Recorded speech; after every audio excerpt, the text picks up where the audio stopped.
Three Grots in a Vox is intended for a mature audience.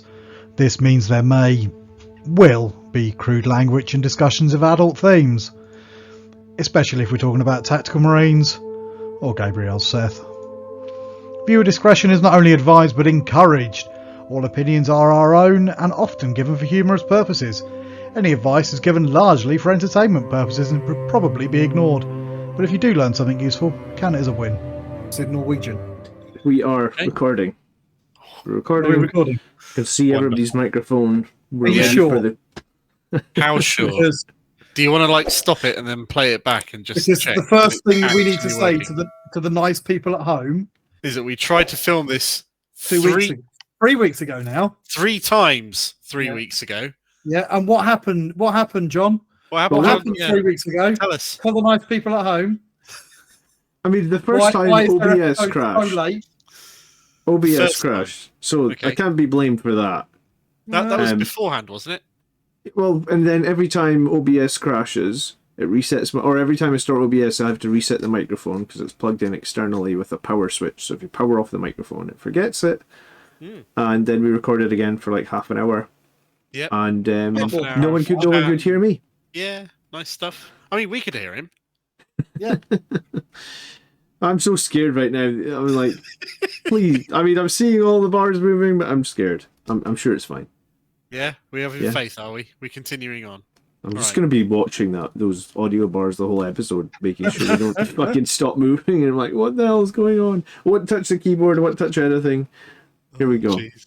So, all right then. So I'm sitting in bed reading a book. This is about 10, 11 o'clock Monday night. And I hear this little buzzing noise next to my right ear. Okay, it's like a fly or something. So I just get my hand up to wave it.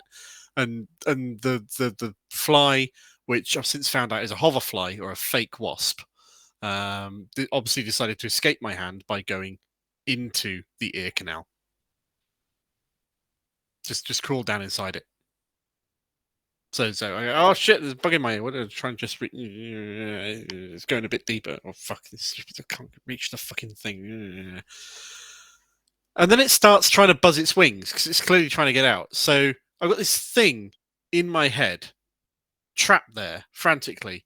Bzz, bzz, bzz. And it's not like it's coming from outside and the sound going in there. The sound is coming from inside my head. Bzz, bzz, bzz. So I sit there a little bit sort of stunned for a minute, taking in the sensation and just trying to work out exactly how freaked out I'm going to get before I start screaming for my wife because I'm hilariously freaked out and it's incredibly scary and oh my god, there's a bug in my ear. So I went to look up on the internet how to deal with it, and turns out you can't easily drown flies and insects because they've got these little hairs around their body and stuff that traps like air, pockets of air. So if they go in water and the water surrounds them, they've got this tiny little layer around them. They can keep breathing it for ages and ages and ages. So I'm here freaking out, trying to work out what to do. And this thing's still intermittently going. Bzz, bzz. It's this noise of an insect's wings buzzing, emanating from inside my skull. And we found out what you're supposed to do, and that is to drown it in olive oil or vegetable oil. So I took my head sideways. Kath goes get a bottle of vegetable oil from downstairs, pours oil down my ear. Over the space of the next 10 seconds or so, the bzzz sort of slows down as it slowly drowns in oil. And then I'm stuck there with a half-deaf right ear because the bugger's made its way all the way up to the tympanic membrane of my ear. It's gone all the way in. It's trying to get out. It's just fucking failing because it's surprisingly large for an insect. So yeah, I've got a dead bug in my ear and oil leaking out. Great. Ask a question. You can ask. Did you consider just taking the end of the Hoover and being like... That is what eventually kind of ended up happening to me, sort of, in the end. A professional. So they get like a Dyson and just like... Well, I decided that, okay, there's a dead bug in my ear. I'm just going to go to the doctor, call the doctors and book an appointment tomorrow and go in and sort it. And, eventually some people tell me, look, get yourself fucking down to A&E and deal with this because this is going to be a problem. So I drove into Birmingham, Edgbaston, Queen Elizabeth Hospital, which is really shit hot hospital, really good. Very good facility, very new, really nicely staffed. And sat in A&E for 5 hours and walked out 5:30 in the morning after a doctor eventually got around to looking at me because he triaged me because somebody with a dead bug in their ear is not exactly getting any worse than somebody who walks in with their leg bleeding all over the floor. So they look at it and say, yeah, you got a dead bug in your ear. It's a fake wasp. I'll book you in with the ENT, which is ears, nose, throat department, in tomorrow, which was yesterday, to go in and get it dealt with. So I spent Tuesday basically dead to the world because I'd had no sleep whatsoever and I had a massive traumatic experience with an insect stuck inside my ear, buzzing, and slept. Then went into hospital again at 9:30 on Wednesday morning, and they sort of like peered inside it, and they had a little look with the microscopy thingy, yeah, with light. The doctor who saw it first went, "That's a really big bug. It looks kind of like a wasp. I don't like wasps. I'm afraid of wasps. Oh, I'm not too sure I can get it out. I'm gonna have to call one of my senior colleagues to have a look at it instead." So that took another 2 hours of waiting. That really doesn't sound like the sort of thing you want to hear from your doctor, is it? Until eventually the senior colleague came over, looked at it, very professional. Right, let's get this done. Went in there, got a little suction tool, poured some water into there to try and get it to sort of like float out. If it could, it wouldn't move. It was stuck. It's like its legs were sticking out and just preventing it from getting any real easy traction. And so she sucked out a couple of legs, and then the bug itself was free to be sucked out the rest of the way. And I had been planning on asking for its corpse so I could bring it home and burn the little fucker. But they just took it away and dealt with it in some little biohazard disposal thing somewhere. So in the end, yeah. And welcome to this week's podcast. That's been my week so far. I'm not going to lie, that's the most harrowing and awful thing that I've ever heard. It wasn't great. No, you know, in a world of war and misery, nothing has made me go more than that story. I wasn't. It's not like I was doing anything to precipitate it. It's just like I'm sitting reading a book, hear a buzzing noise. Oh, it's a fly. Yeah, wave it away, and then it's crawled in my ear. So in the future, that could happen. You know, when you're kids, you talk about earwigs. That could happen to you anytime, but not right now because we were in earphones, so we're quite safe at the moment. Yeah, absolutely. Yeah, I'm never taking them off. They now live there. That's their home. Yeah. In summer, you just be walking around with earphones. What you listen to? No, nothing. Nothing. Just at all. Yeah, I'm preventing hoverflies from going in my ears and ruining my life. So welcome to definitely not getting started with Blood Angels. Have we still not got a better name than, if I'm honest, getting started with Blood Angels is a perfectly acceptable name for a thing. I don't understand what the problem is with it. I must confess. I vaguely appreciate. I think it's metrics and. Names. I think it's just John being mental and Scottish. I mean, that's something that definitely we are here in Scotland, right? We are a bit mental, so. Yeah, absolutely. Okay. Okay. Sure. Cool. So this is an episode that John has been kind enough to prepare and write for us. This is our fourth go. Technically fourth go. And this means that all of you viewers at home missed my awesome beer of last week because I only had one can. And John took that away from you. So now what I've got is good beer, wasn't it? It was a good beer. I've got Tiny Rebel Equalizer IPA. Okay. Which could be shit. It says it tastes pine on the back. And I've never thought of pine as a flavour that I want in my more of a scent. Yeah.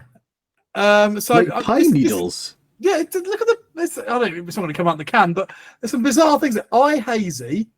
That's not a good sign. Nose juicy. Again, that sounds like a cold. Taste pine / tropical, to be fair. Okay. Equalizer, a finely chewed hazy IPA, Tiny Rebels. We have one rule: never just make vanilla ice cream, which I would hope they didn't, because I think they're a beer company. One would hope. And Yeah. I've never gone to a beer company and gone, make me some ice cream. So I don't think that that's going to be the one rule of never make vanilla ice cream, unless they were planning on branching out. I don't think it's ever going to come out. And I'm hoping they have other rules as well, like make beer that's not awful. But we'll Do you know what? That's like no offense to There's a them, bit of a build up there. but I was going to say, like, when you genuinely go to a shop, you don't have a people lined up going like, man, if there's one ice cream I don't want today, it's that vanilla ice cream. Well, right? I just think, like, I'm in a beer shop. I'm not buying that one. Why aren't you buying that one? Because they made vanilla ice cream. Absolute lunatics. I mean, if they made vanilla ice cream, I'm not buying their beer. What? That would be insane. You can't buy beer from someone who wants made vanilla ice cream. Why not? I don't know, but apparently you can't. It says it on the can. Tony, try the beer. I was going to say, this sounds as mental as I have a friend that just moved from America to Ireland, and he's watching the news over in Ireland and didn't know too much about UK politics, and he sent me a message. He said, why are the Scots lining the road for Prince Charles' coronation shouting, not my king? And I was like, because we're a bit mental here, Michael. I don't really have a good reason for that. Yes. Probably the same reason. Is he sure they were shouting, not my king, and not something about wanking? Probably the same reason. It's equally likely with Scots. Probably the same reason I heard stories about Scotsmen going up to the Scottish golf clubs owned by Trump and taking shits in the holes. Yeah, someone was doing shits in the bunker, actually. I believe what it was. Just imagine, though, for a second, you're not Donald Trump. You're just your standard middle-aged man. You've had a crisis. You've bought a Porsche. You've bought some golf clubs, and you like to just have your 9 holes away from the wife who's at home nagging. And you just, oh, look at that. I'm going to reach down and get my ball. And poor Joe Bloggs, who's a pencil salesman, gets a handful of your turd. Handful of Scottish turd. Handful of Scottish turd. Yeah. On his one day out a week with his Porsche Boxster as well. Not a proper Porsche, like the baby Porsche, because you can't afford the proper Porsche. Right, okay. I'm going to move us on to the next page because we're kind of getting a little bit distracted here. I'm going to have my beer yet. All right. I'm in a stormtrooper glass. Go on in. Well, let me go pour it. All right. Okay. We will watch. It's like ASMR. I'll put it next to the mirror. I was going to say, all right, so yes, Blood Angels. 10th edition Blood Angels. We're ASMRing. I can't hear it. All right.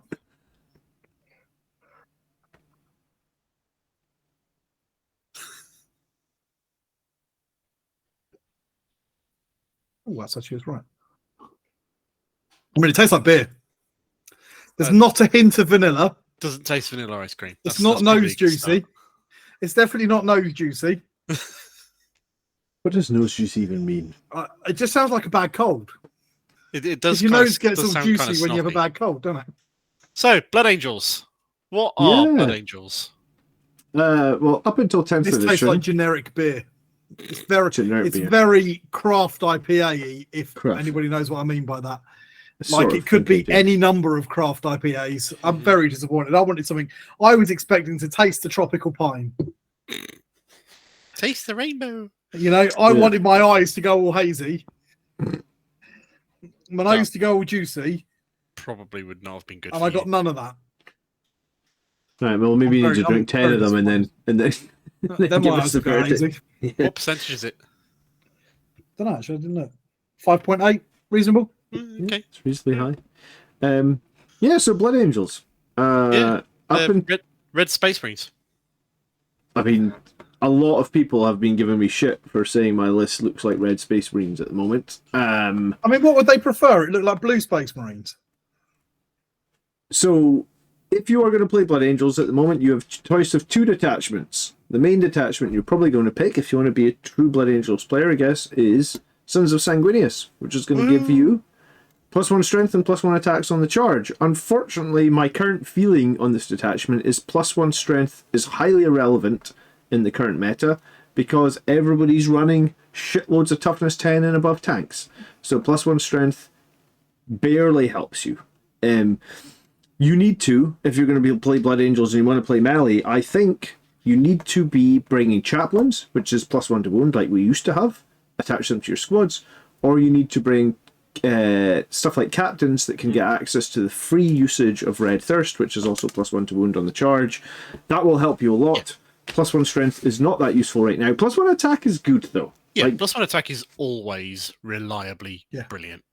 It just takes what you did and makes you better. Do You know, if you think like Sanguinary Guard have got 3 attacks each now. 4 actually on Sanguinary Guard. Yeah. 3 on the attacks guy each. with the power fist. All right, so 4 attacks each on a guy like that. So add that, you've got a 25% better unit, Yeah, basically, on the offensive front. pretty much. Yeah. So the plus attacks is really good. The +1 strength not so good right now, but you don't have to be the Sons of Sanguinius detachment. You can go Gladius, but for now, let's talk about why Blood Angels are cool, because that's really, while we're here, why would you want to get started with Blood Angels? And we'll do some army lists at the end. To the next slide, is it? Yeah, let's do it. Okay, all right. I think we're going to have to get our cards on the table here. We might be biased. Just a tiny bit, yeah. Ever so slightly. Yeah. All Okay. right. So I'll tell you Just why say I think they're cool, and you just butt in. So we are a fast-moving melee chapter, I would never butt in while somebody else is talking. Nor would I. and right now, I guess we are a combined arms type of army list. I mean, right now, we've always been a combined arms army. Yeah. Have we though? I've got a book up here that tells us how many tanks we used to have. We've always been a combined arms It's not army. really been reflected in like the entirety of 9th edition. Well, you can do whatever you want, but that doesn't change whether we're a combined army or not. Okay. Fair enough. I've played combined arms on my channel for a long time, so I think we are fairly combined arms. We also have multiple ways to paint models, and I've previewed some guys in black and guys in gold here, which I always think is cool. The Codex for Blood Angels is not going to come out for, we think, at least a year. Yep. Which is probably good based on. So the line there saying it won't be out till next year is not technically correct. All that we know factually is that it won't be out within roughly a year of this episode being filmed, give or take. It will be out after that time period. Yeah, which I think is really important, because if we look at 10th edition right now, I don't want to say I think they've made a giant cock up with 10th edition, but like I think armor, like they're going to have to change something giantly radical. No, I don't think so. You don't think so? No, I think it's a deliberate change. 9th edition was very infantry focused. There was minimal reason to bring vehicles and armor, and changing that up for 10th edition, I think, is a conscious change. I think we're just going to have to suck it up. Okay. I mean, if that's what you think, great. The way I see it right now is like their sales of infantry are going to tank, Mark, because there's literally no reason to bring them. Their sales of vehicles tanked last edition. Yeah. I feel like there's a lot more infantry. Nobody bought tanks last edition. That's why I bought loads of them. Okay. All right. I could be wrong. Maybe it's a swings and roundabouts thing. I mean, yeah, I suppose it is. Like, I do agree in that infantry seem to be worryingly not very effective this edition, but maybe that'll change. Who knows? I mean, maybe they need to maybe all infantry need a 25% points drop or something, and then we'll see a good number of infantry back. Maybe missions will change. We are a fully Codex compliant Space Marine chapter, which means you have access to like 100 and some data sheets. Yep. Basically everything in Codex Space Marines we can use. Or Index Space Marines at the moment, anyway.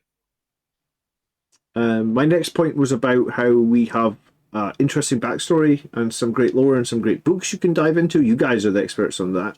The story about Sanguinius being the heroic angel, favoured son of the Emperor, or one of his favoured sons at the very least, choosing to sacrifice himself against Horus so that the Emperor might be able to kill him eventually in the end. And going into that fight knowing that he was going to die but doing it anyway, and heroically sacrificing himself, is an overall theme of the Blood Angels, and pretty powerful, really. There's some amazing books out there. There's some really, really good ones. There's also some trash. Don't read the Raffin trilogy. It's shit. The newish Mephiston trilogy, also shit. Yeah, but basically any Blood Angel book written by Guy Haley is a very, very good pick. There's 4 he's written, right? So he's done. I haven't read the 4th one. He did Devastation of Baal. Yeah. He did Astaroth. Yes. And he did Darkness in the Blood. Yes, and did he actually do? Wasn't there Flesh Tears book out pretty recently? That wasn't a Guy Haley one. Oh, is it not? Okay. That was the one that was a compilation one as well, wasn't it? No, there was actually a proper Flesh Tearers novel. I haven't read out that recently. Yeah. I haven't picked it up yet. I'll need to see if it's on Audible, actually. Blood Quest. If you get a chance, read Blood Quest. Now that's some proper Blood Angels-ing. Blood Quest is a graphics novel comic and is definitely a really good read. There's a Sanguinius Primarch novel. There's a whole bunch of lore around this because for some reason Blood Angels have been insanely popular over the years. So lots of people have written about them and a lot of lore built up and mythology around I think them. it's that tragic hero thing, isn't it? It's that striving to always do the best and save people whilst accidentally occasionally eating them. Yeah, whilst having the drive to drink their blood because they're basically Twilight, space angel, vampire, noble, monster, beast things. Without the sparkles. Yeah. Unless John paints them, because he doesn't change his paint between using sparkly paint and non-sparkly paint.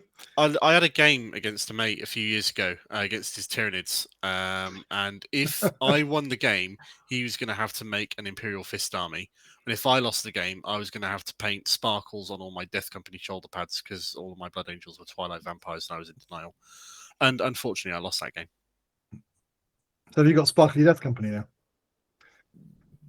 Yes. I drilled my first ever gun barrel, Tony. You'll be pleased to know. Fucking hell. Sorry, you should have given me some kind of warning there. I was going to say I filmed it as well, so it's coming soon. I filmed I'm looking forward to it. A YouTube short for 20 seconds of you ASMR drilling a barrel. Well, hey. Because I will take that to bed with me. All right. That's gone moving swiftly on. I used to think, or in 9th edition, I would say Blood Angels were a very challenging army that required tactical finesse, careful positioning. We had sort of deadly units that had a lot of potential, but also very fragile. That's just even more so in 10th edition.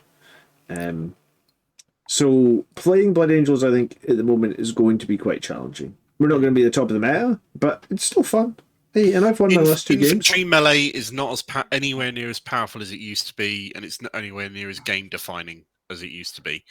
Yeah. So we've got to get used to the fact that essentially the Blood Angel shtick is not as powerful a game tool as we might want it to be. I'm just going to butt in here because I've got an amusing thing that I just read. Yep. And that's because this is this beautiful diagram of the chapter structure. Mm-hmm. Still completely in date. Okay. But at the bottom it just says Blood Angels Death Company is ad hoc. Doesn't fear in the formal chapter organisation. It just sort of makes me giggle, the idea of this is our perfect codex chapter. Yeah. And we've got this. And here's our bunch of psycho, deranged, devolved, blood drinking loonies. Yeah. Although the Red Thirst isn't what's caused the Death Companies, it's the Black Rage, which is the psychic. Right, it's falling to the rage, yeah. The Red Thirst is something they all experience all of the time. Flesh Terrors get it a little bit stronger than other ones. Because Amit was a loon. But because Amit was a loon. But the Black Rage, once you're in it, you don't come back out of it, with one exception, and I will die on that hill. Okay, good.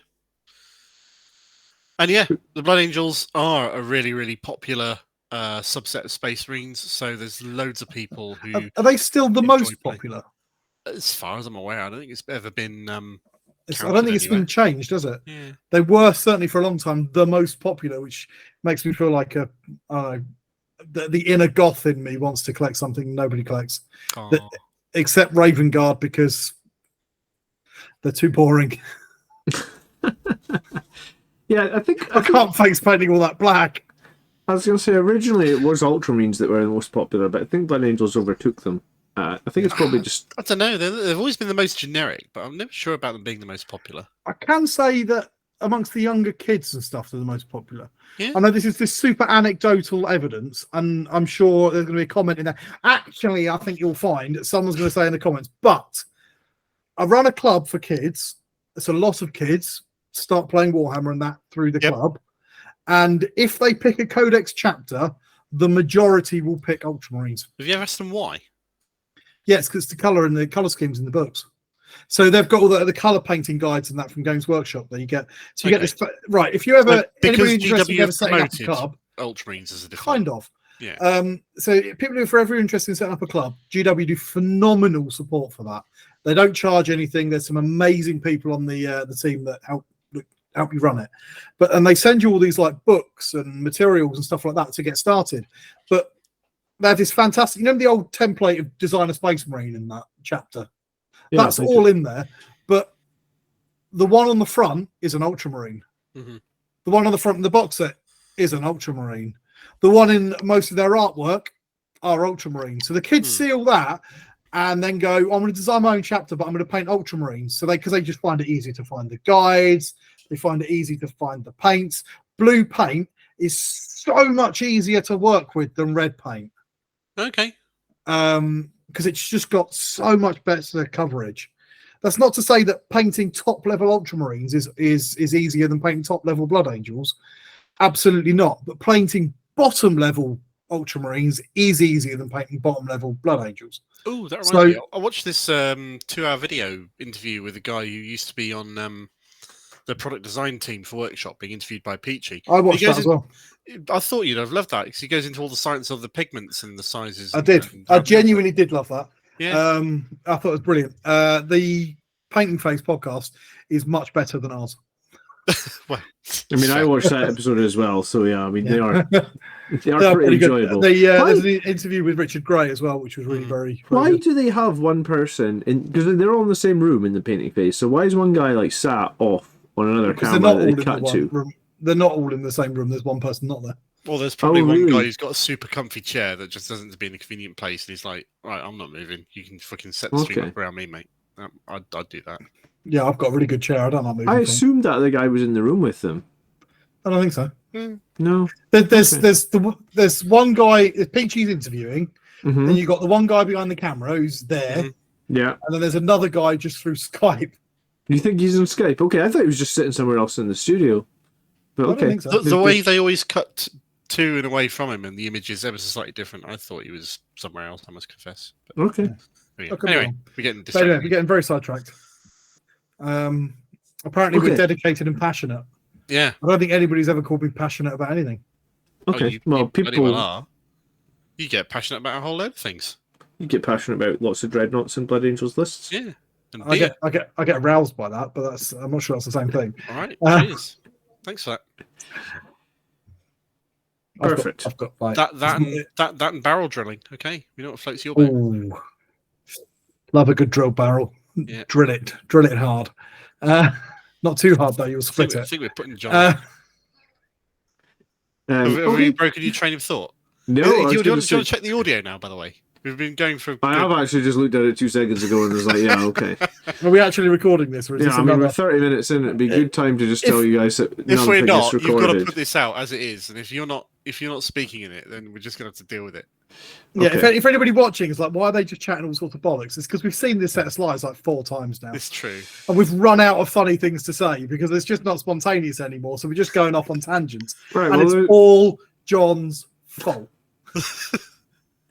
all right, last thing. I don't know if we got to the next slide. So, Oath of Moment is apparently my opponent the last 2 weeks has complained that this is broken for Marines and it's too strong. Is that because you keep beating him?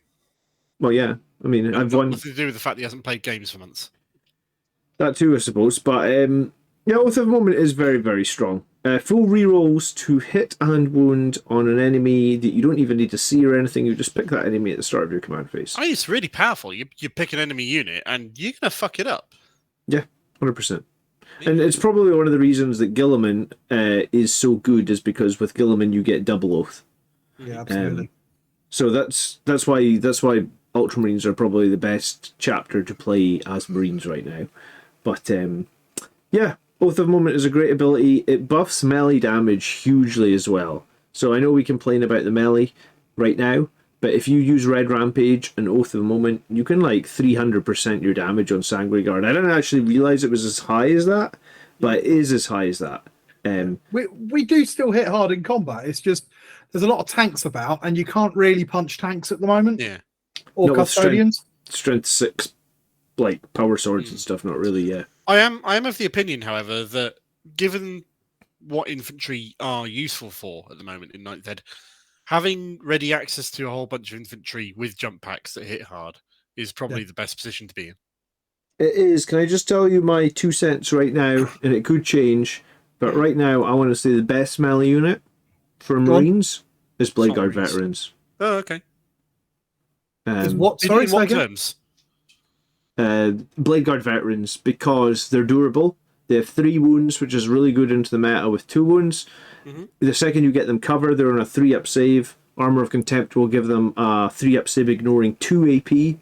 And they've got that bonus in the fight phase where they can either reroll 1s or they can reroll 1s on their invuln. And both those things are amazing. It means if you go first, you can buff their damage. If you go second, you can buff their invuln. And, you know, not many things get a better invuln than a 4-up. And Blade Guard Veterans have that. And I think tanks are throwing out so much damage right now. The last 2 weeks, I've just been running small 3-man squads of Blade Guard, keeping them cheap, cheerful, and they've been the best infantry I've fielded. So, I mean, that could all change. About them is their lack of mobility, but nothing's perfect. Mm-hmm. But nothing else is staying power. Nothing else is sticking around on the board. So the Blade Guard are sticking around. I mean, I guess you could run Terminators, but they're really slow. So yeah, and a lot more expensive as well. Cool. All right, let's move on. Slide 4. Hopefully no one's seen it. Strengths and weaknesses of Blood Angels. Hopefully you've seen it because you wrote it. He was drunk. I can't remember. I was going to say, this is as far as we got last time. So these are the strengths. Into his cups. This is last time. It broke again. We are fierce in close combat. Not so fierce against vehicles, but we are fierce. We're versatile in that we've got access to... All of our strats feed into being badasses in close combat. They do. I would like a strat that gives us more AP. We don't have that at the moment, but that's fine. We have a full range of, obviously, all the Space Marine data sheets. We do have reasonably flexible and iconic characters. Yeah, characters badass. Choose your favourite character in 10th edition for Blood Angels. Have you picked yet? Do you have one? Sanguinor. Sanguinor, okay. A lot of people like the Sanguinor. He's 160 points, which makes me worry a little bit about him. Have you got one, Tony? Special character? Or not just character in general? Either or, I suppose. Character in general, Terminator, Chaplain. Character in general, Chaplain with jump pack. You like the Terminator Chaplain because what he gives you feel no pain against mortal wounds and the +1 to wound. Yeah, he just makes my Terminators extra smashy. Yeah, which I really like Terminators in this edition. Okay, I think they're very, very strong. Special character. In all honesty, I don't really like any of them. Tycho probably is pretty good for his points, but such a shit model. Mephiston is great, but he's not got the right things he can attach to. Dante's got a similar problem. The things he can attach to, all right, Sanguinary Guard are all right, but they're 400 points for a big unit of them. And I just don't feel that any of our special characters, with the exception of Sanguinor, I suppose, have the place, not because of their own rules, but because they haven't got anything they can attach to properly. Which I think really lets them down. I really like Tycho. Tycho is my favourite. I never thought I'd say that, but he is my favourite. There you go. Awesome. I like the fact that the ones that were shit, Tycho, Corbolo, are actually pretty good in this edition. And the ones that everyone was running are now not so good in this edition. Do you think that's deliberate? Yeah, I hope it's deliberate, because that would be the right thing to do, for want of a better term. Because that says you get to use your whole collection at some point.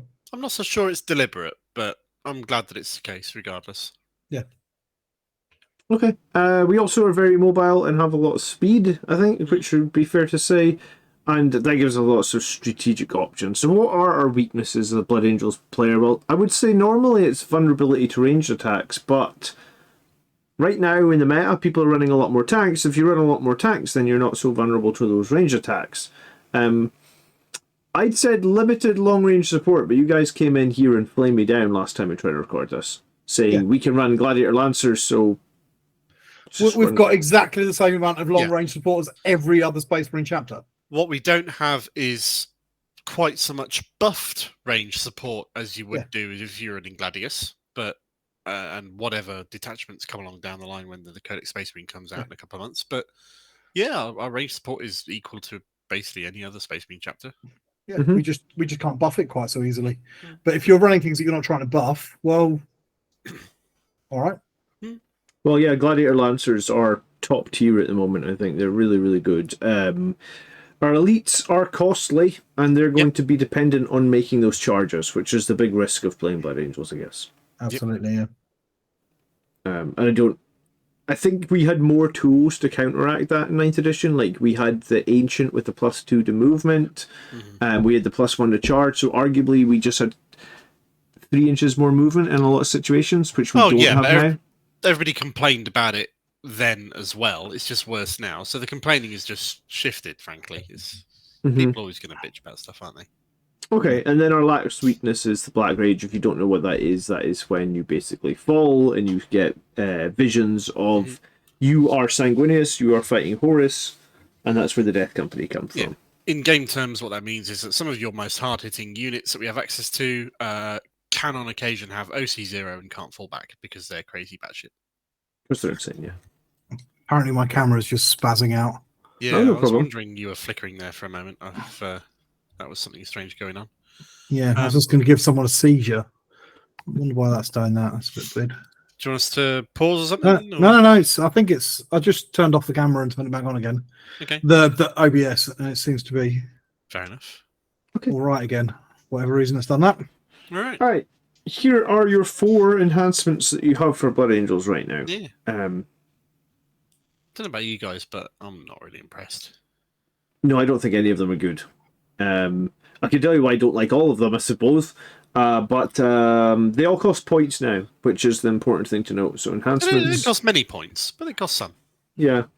Artisan of War will give you a 2-up save and 1 extra point of AP. I mean, the point of AP is nice on like a guy with a Thunderhammer, but +1 to your save when you're probably going to be saving mostly on your invulnerable is pretty worthless. Or it's on a character who's joined a unit, and buffing their save is less relevant because the unit's taking most of the hits to begin with anyway. And if you're at the point where you're taking hits on the character, you're probably shafted regardless. Yeah, very good point. Vision of Death is halves the OC of enemy models that are within engagement range, but it excludes monsters and vehicles. It sounds strong, but the fact it excludes monsters and vehicles is a real problem against the Knights matchup because they've always got really high OC and they're buggers to deal with in that. Well, not even Knights, man. Like, I had a Repulsor and an Objective last night. A Repulsor's OC 5. So it's like if you've lost one guy out of your 5-man squad, then that's my objective. I just found it difficult to have a unit that has this sort of ability in the right place at the right time. Yeah, I haven't I really haven't found a particularly good use for any of these at the moment, and I'm just saving the points and spending on something else. Yeah, I could agree more. Archangel Shard is +1 to wound on the charge and anti-chaos 5 up. Really good. +1 to wound on the charge is very good. Yeah. Anti-chaos is basically irrelevant because that'll be relevant to some of your matchups, but probably not the majority of them. Yeah, and to be fair to it, it's half the time anything chaos. You're very rarely not wounding things on a 5+ anyway. Yeah, the only way I think this could be worth it, and correct me if I'm wrong here, is if you put it on a Thunderhammer, because then you would get mortals against chaos in a 5-up, right? Because you would have devastating wounds because it's a 5-up. So that's correct. The only advantage to have the Archangel Shard, which is for a sword, would be to put it on a guy with a Thunderhammer. Yeah. You can still put it on a guy with a. Yeah, there's nothing stopping you. There's no rule that says. I know it's a sword, but there's no rule. Most of the time you're wounding on 5s anyway, right? So what? So there's no advantage there. So the only advantage is the Thunderhammer, unless there's another Space Marine. Increased critical threat range. You're absolutely right. Yeah. Devastating wounds, but I don't think there is. Okay, and then Icon of the Angel. You can put it on your normal Terminator Captain with a Thunderhammer. So Icon in the Angel, I actually like theoretically, because one of the weaknesses that we sort of glossed over a little bit in the last slide was if a melee unit charges someone, they could just fall back and the charging unit is going to get shot to shit the following turn. This gives the unit a disincentive to fall back because they're going to be taking some damage when they do so. But again, it excludes monsters and vehicles. It's not a lot of damage either. No. I'm sorry, I just think they're rubbish. Okay. I mean, it's probably one of the reasons that I'm playing Gladius at the moment is like, we need to do a video on the Gladius detachment because it's so good. And I'll praise the Gladius detachment all day long. So, yeah, let's do that in the future. But yeah, for now, these are... If you had to take one, if you got 20 points left at the end of your list, or 25 points, whatever it costs, which one are you taking? Probably Icon. I'm probably just going to fish for the mortals on the Thunderhammer guy for the Archangel Shard. I'd see if I could get up to 35 points and buy an exaction squad. Yeah. Okay. If I've got to take one, probably the Archangel Shard again. Just because Lance isn't a bad thing to have on a Thunderhammer. That's fair. Okay, let's move on then. Some more stratagems. I didn't show all of them, or maybe I've got some of them on the next page. Maybe we were showing all of them. I haven't actually used Angel Sacrifice this edition. I don't know. I think it's probably just weaker than it was, or command points seem more... You've got less command points, so you're spending them on things that are game critical rather than, oh, I've got a spare CP and I've just lost a character. This sounds cool. Yeah. Aggressive Onslaught, I haven't used it. Armor of Contempt, I use all the time. I really want to use Aggressive Onslaught in conjunction with the Death Company Dreadnought idea, but I've never got to it yet.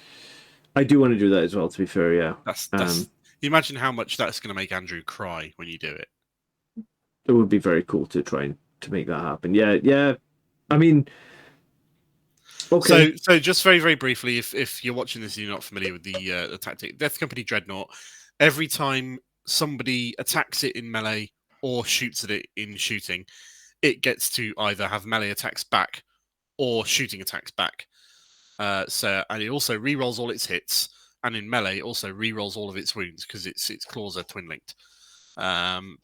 So it's really quite tasty at killing things in melee. So if you charge something in melee, and you kill it, and then you use this stratagem to mean that it can consolidate 6 inches rather than 3. You can consolidate into another tank.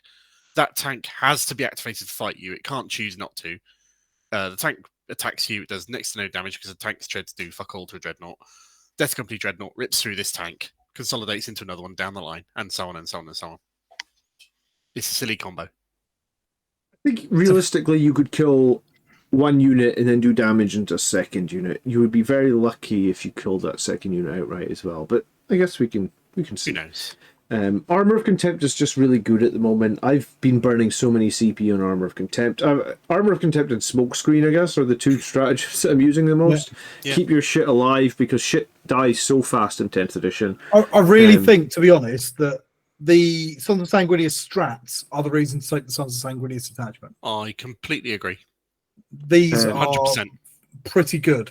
All 4 of these I've got a good use if they are something you need to use. 6 of them, because we are going to get to see those remaining 2 on the next slide. And I think that's something, I gave the enhancements a bit of stick because I think they're shit. But I think you don't necessarily just take your detachment just for your enhancements. Yeah. The rule is all Red right, Rampage and is these an are amazing really strat. good. Yeah. Red Rampage is a must-use stratagem in the fight phase. And lethal hits. That's pretty nice, isn't it? When you've got an extra attack, everybody's got one of those as well.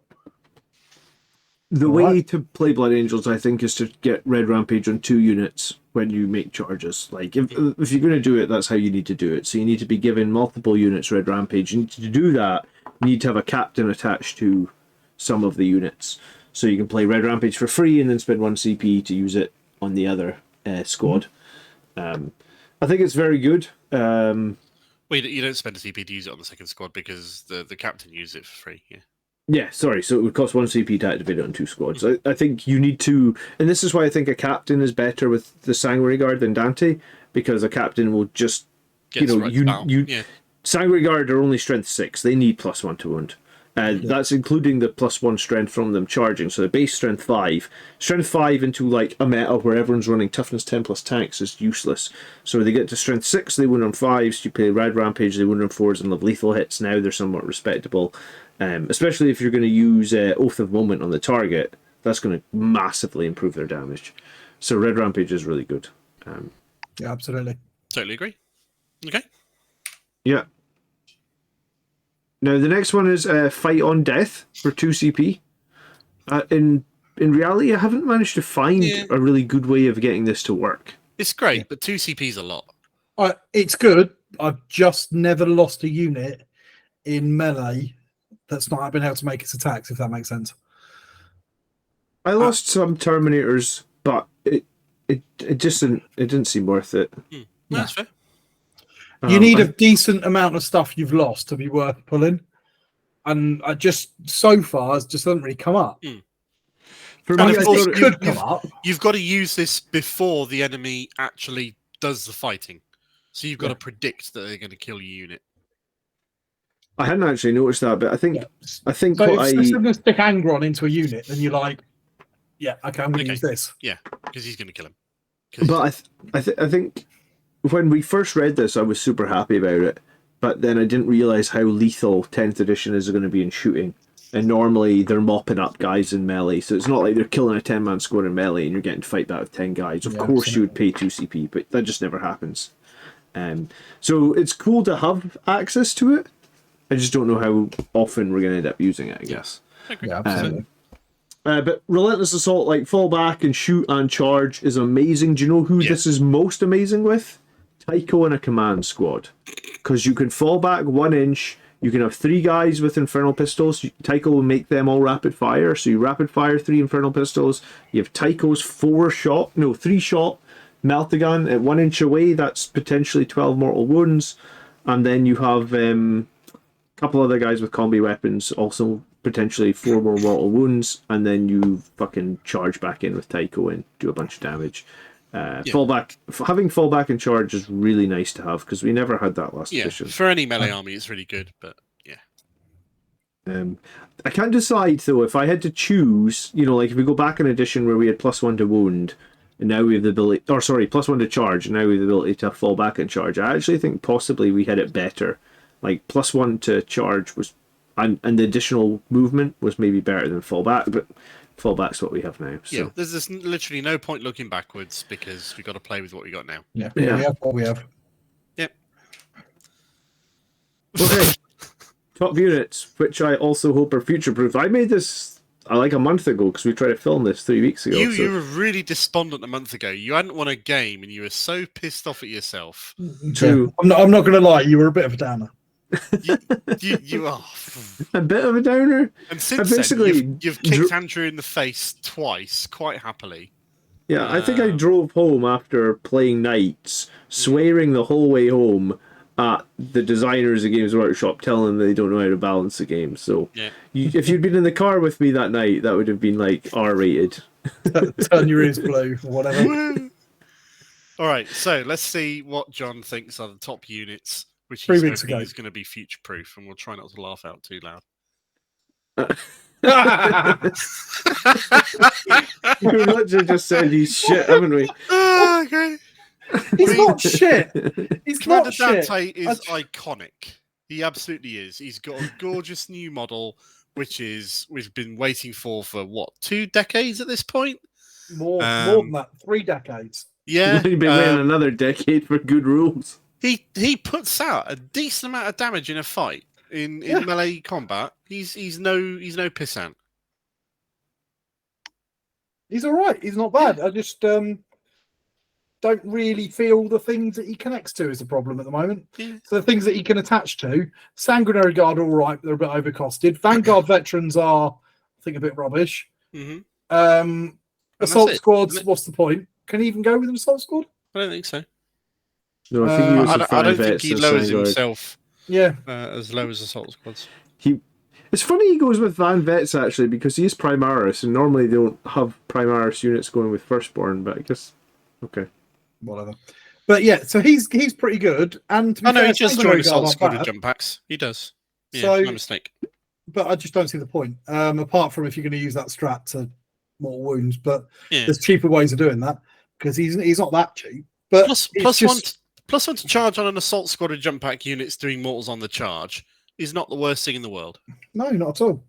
And like you say, he does a decent amount of damage. Yeah. Doing battle shock at -1 to everything within 6 inches during the fight phase is a very good ability. It's not. I was going to say it's rubbish. Yeah. Because, all right, let's say I charge into 2 of your units and battle shock one of them, because battle shock doesn't happen all that often. It's -1, so assume one gets battle shocked. Well, you'd just be forced to interrupt with other unit, right? If you're going to interrupt, or you're going to fight on death, you're just going to do it with other unit. Really, what it does is it's going to mean they potentially can't play strats on the unit for 5 plays. So they can't interrupt, and they're also going to potentially. No, they're not holding an objective. It's irrelevant, really. It's irrelevant, the wrong term. Yeah. It's so I had like my Sanguinary Guard and Dante in the middle of the board. I get charged by 2 Elder units. They both take battle shock tests. I don't remember if they failed them, but right, let's just say that they both failed them. He charged me, so he's fighting first with both units anyway. So does he even care that he didn't get to do a stratagem? Probably. Maybe if he was desperate to get like a +1 to wound strat or something. But like, battle shock doesn't happen very often. Like I joked with Andrew last night. We played a 4-turn. Oh yeah, the odds are most models have got a leadership 6+. It's very rare that models don't have 6+, and the odds of making a 6+, even going to a 7+ for a -1, they're still pretty likely you're going to pass that battle shock test. Exactly. So I just think battle shock is kind of an irrelevant mechanic. So I don't rate the Deathmath ability at all. I think you're better attaching a captain. I also don't rate like sustained hits D3 on his pistol. So what, like that once you only get to fire the pistol like twice a game. So the chances of you rolling a 6 are like 0 or low. So the one time you roll a 6 across like 10 games, you're going to get an extra shot with the pistol. I don't think there's any value in that. And then he's also, I don't want to say, strength 7 isn't great into the current meta. Toughness either. There's a lot I don't like about him. So I thought he was future proof. I'm wrong. He's a cool model. I've been making mine. He's so friggin' cool, and it feels so bad to be like his rules suck.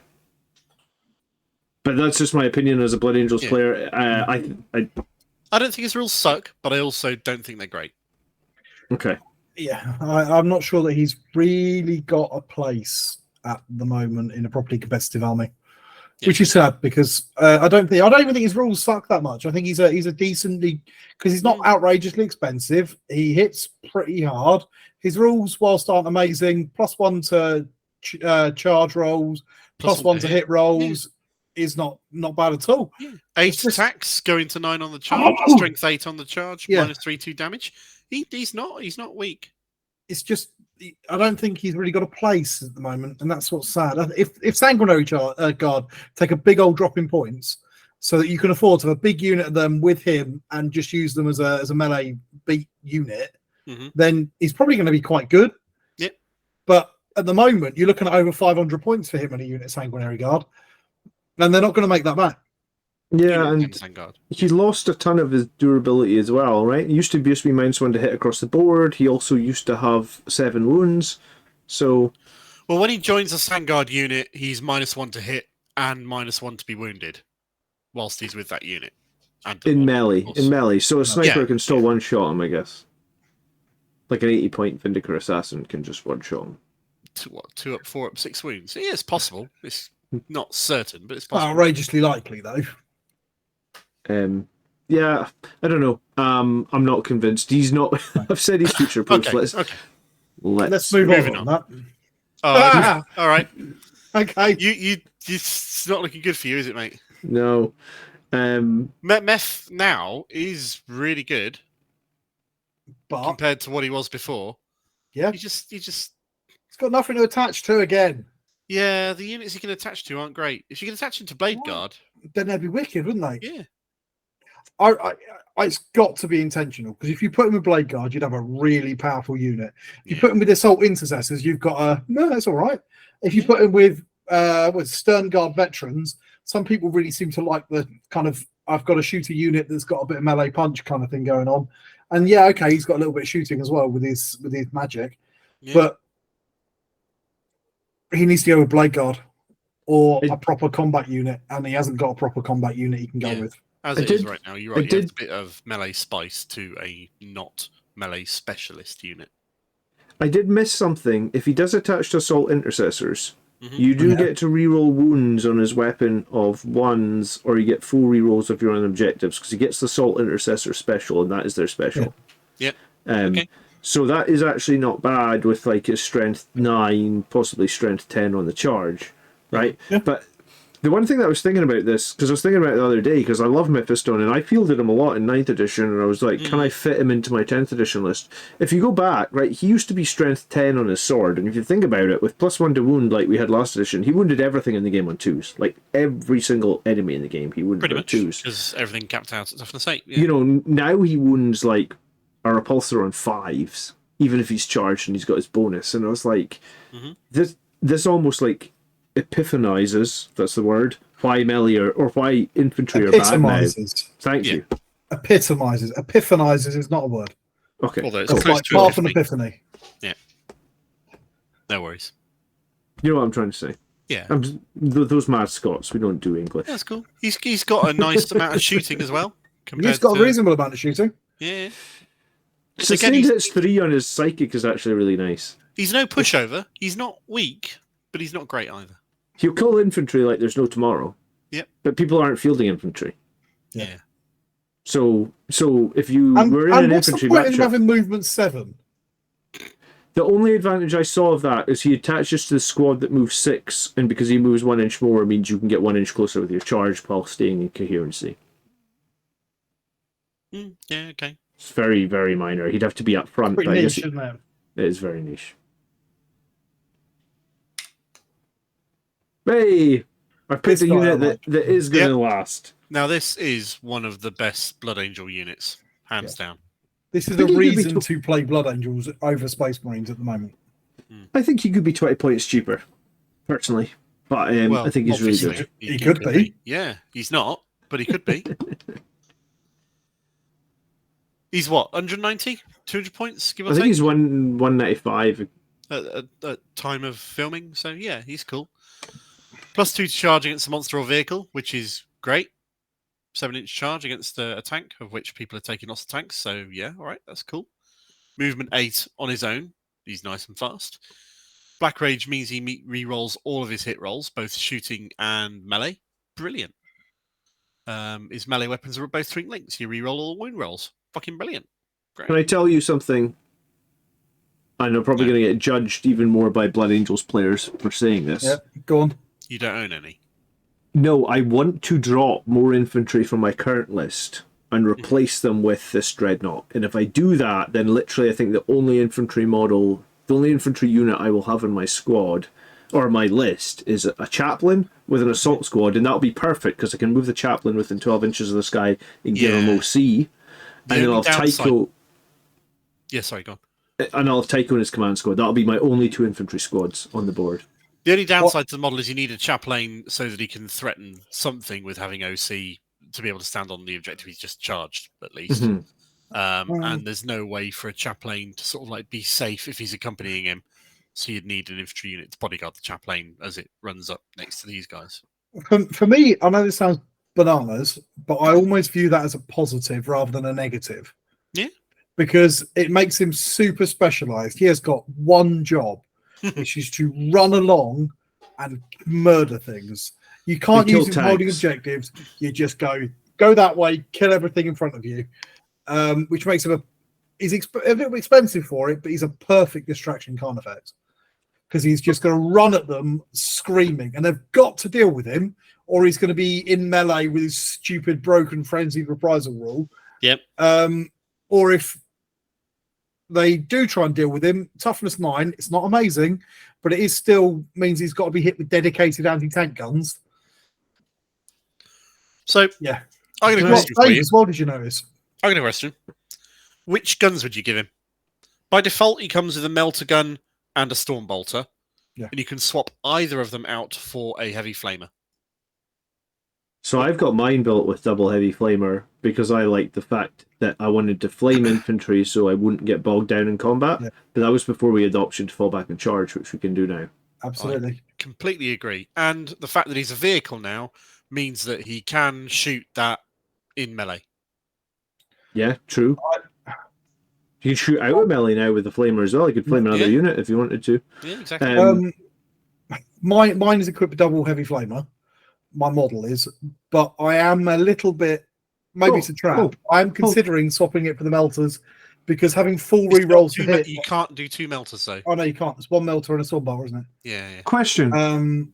If I get, so I jump in, kill your model, or maybe put it down to like 1 wound or something.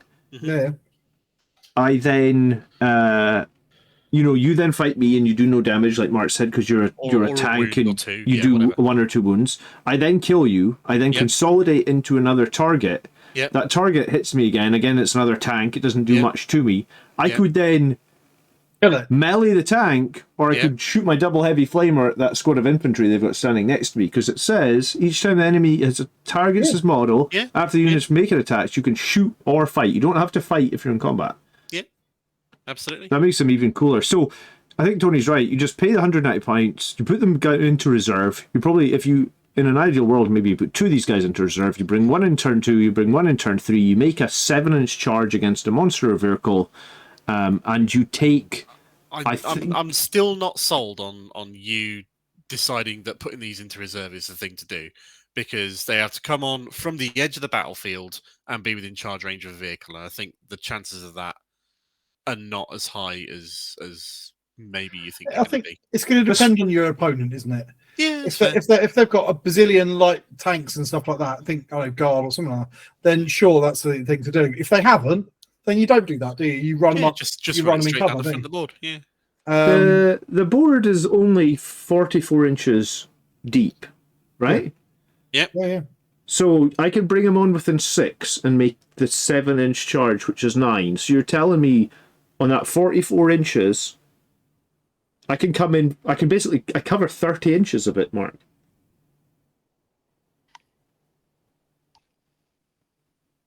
All right. Okay. Right? Because I come in either side within 6 and then I make my 9-inch charge. So you're telling me all your vehicles are within that 14-inch section of the middle of the board? Well, you're not holding any objectives on the side of the board at that point with vehicles, right? I don't know. I just don't consider it a reliable enough thing to want to do as a general first choice. All right, I'm going to cut my infantry. I'm going to add a Death Company Dreadnought. I'm going to get flamed on the Blood Angels Commander channel, so I only have 2 squads of infantry. But I'm going to have Death Company Dreadnoughts, and I'll tell you how difficult it is to make charges. If they are, then you need to come back with the point, and this is factually correct, this is canon, that Blood Angels have more Dreadnoughts than any other chapter. Yeah, it's true. It's true. Because we live longer, which makes us particularly good at being in Dreadnoughts. Yeah. So by running more Dreadnoughts and dropping random infantry units, you're making your army more fluffy. Was it going through the writing Blood Angels lists video that sort of helped you come to this realization at all, or the infantry suck, or what? The dreadnought list that we wrote the other week in the other video? I mean, with 3 Brutalis and 3 of these as like the core of that list. I mean, I prefer them in reserve because I think there's less risk, but that's fair. I mean, you can only put 2 of them in strategic reserve maximum because 3 of them is over 500 points. Yeah, I think running more than a couple of them is too much of your army, to be honest. And I do think you need the chaplain in the army as well, because I think if they can never get OC, you do miss out on something big. If you're running 3, you're giving up 600 points of your army for that. You want them to be able to claim an objective because they're decent chunks of your army. But running 1, I think it's a bit of a luxury, but I think it's a good luxury, if that makes sense. Yeah, I think I'm going to run 1 going forward, 100%. Okay. Cool. Yeah. I look forward to seeing how it does for you. Okay. It's such a cool model as well. Good shot. Definitely a good choice. Ball Predators. Yeah.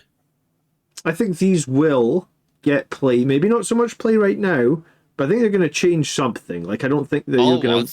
I think they should get play right now. Absolutely.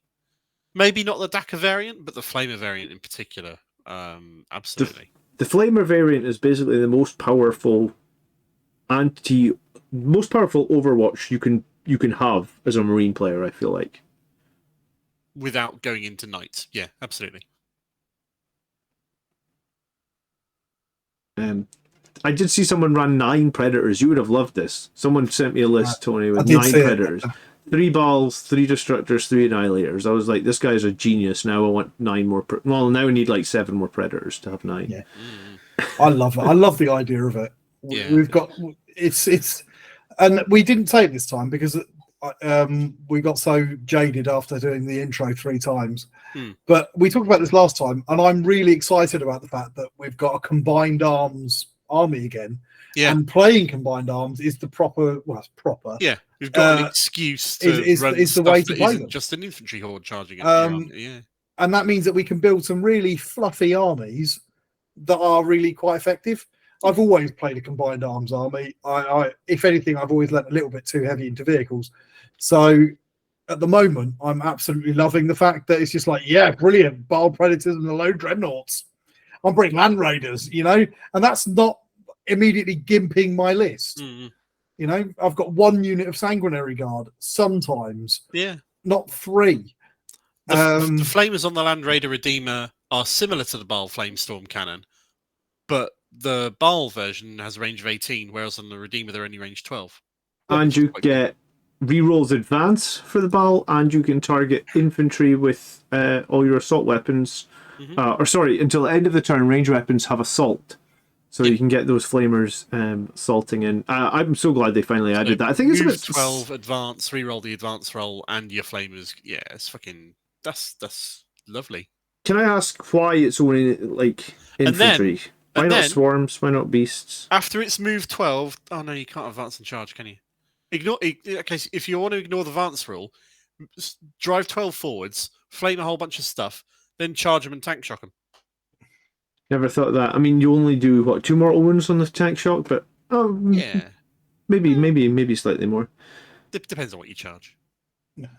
Oh shit! My OBS has crashed. Seriously? No, I'm just fucking with you. All right, let's better not. I was going to say better not. Your expression was not quite as. See, when that happened last time, you went silent. Yeah, no, I just went like, oh, 30 fucking seconds, it. and you're like white as a sheet. This time, you didn't quite have the same. No, I didn't think I could pull it off. Edge of nah. You need to work on your poker face just a touch, mate. So back to Bile Predators for a minute. Yes. I think we've all established that the Flamestorm Cannon / Heavy Flamer Sponsons is the best Overwatch unit we've got. Yep. And you take a Storm Bolter because it's free, and you take a Hunter Killer Missile because it's free. Yeah. Mm-hmm. What do we think of the Twin Assault Cannon variant? Ignore Overwatch for a second. Let's say you've used your Overwatch, you don't have any CP, whatever. When I first saw what this was going to be, I thought 6 shots, twin link re-rolling to wound with the twin link thing with devastating wounds is going to be pretty tasty. Mm-hmm. In practice, it's just sort of nothing really. Yeah, I think you do 1 mortal wound. I think it's rubbish. Yeah. I think the Flamestorm Cannon with the extra shots and also you're averaging 6 shots now. Right. 6 auto hits at 18 inches, plus, what is it, a 12-inch move, plus a reroll advance? So you've got like a 30-inch threat range on that Flamestorm Cannon. I think it's just... Even if the Flamestorm Cannon like whiffs a couple of wound rolls, it's still going to do more damage than the Assault Cannon. Yeah. So I don't see any reason to take the Assault Cannon. The thing that I don't get, I know this sounds bananas, is that the Flamestorm Cannon is better at killing armoured things than the Assault Cannon is. 2 damage minus 2. Yeah, you're absolutely right. And it's like, hang on, what? There's absolutely a case to run Flamestorm Cannon and Twin Heavy Bolter. Yeah, I mean, I could get on board with that. The main Overwatch threat is coming from that Flamestorm Cannon. Yeah. And the Twin Heavy Bolter's put out some decent long-range firepower. Both of mine are modelled with a fucking Assault Cannon. I'm going to have to rip the Assault Cannons off. What do you mean rip? Is the turret glued on? Yeah, well, it's not going to be any longer. Fair enough. You can get hold of a flamer turret. They're not difficult to get hold of. No, I've got them. I mean, I've got the box. I just need to rip them off, I guess. Fair enough. Cool. I still prefer the look of the Assault Cannon, so my Assault Cannons are staying where they are. But I do think that the Flamestorm Cannon is the better choice. Yeah, I think it's way better. It would be nice for the assault cannon to be good, but yeah, I'm just a little bit disappointed in it. Otherwise, no, solid choice. Totally agree. Right, I think I have one more unit, which was Land Raider. I actually amn't in love with the Land Raider anymore. I think the assault ramp tax on it is too high.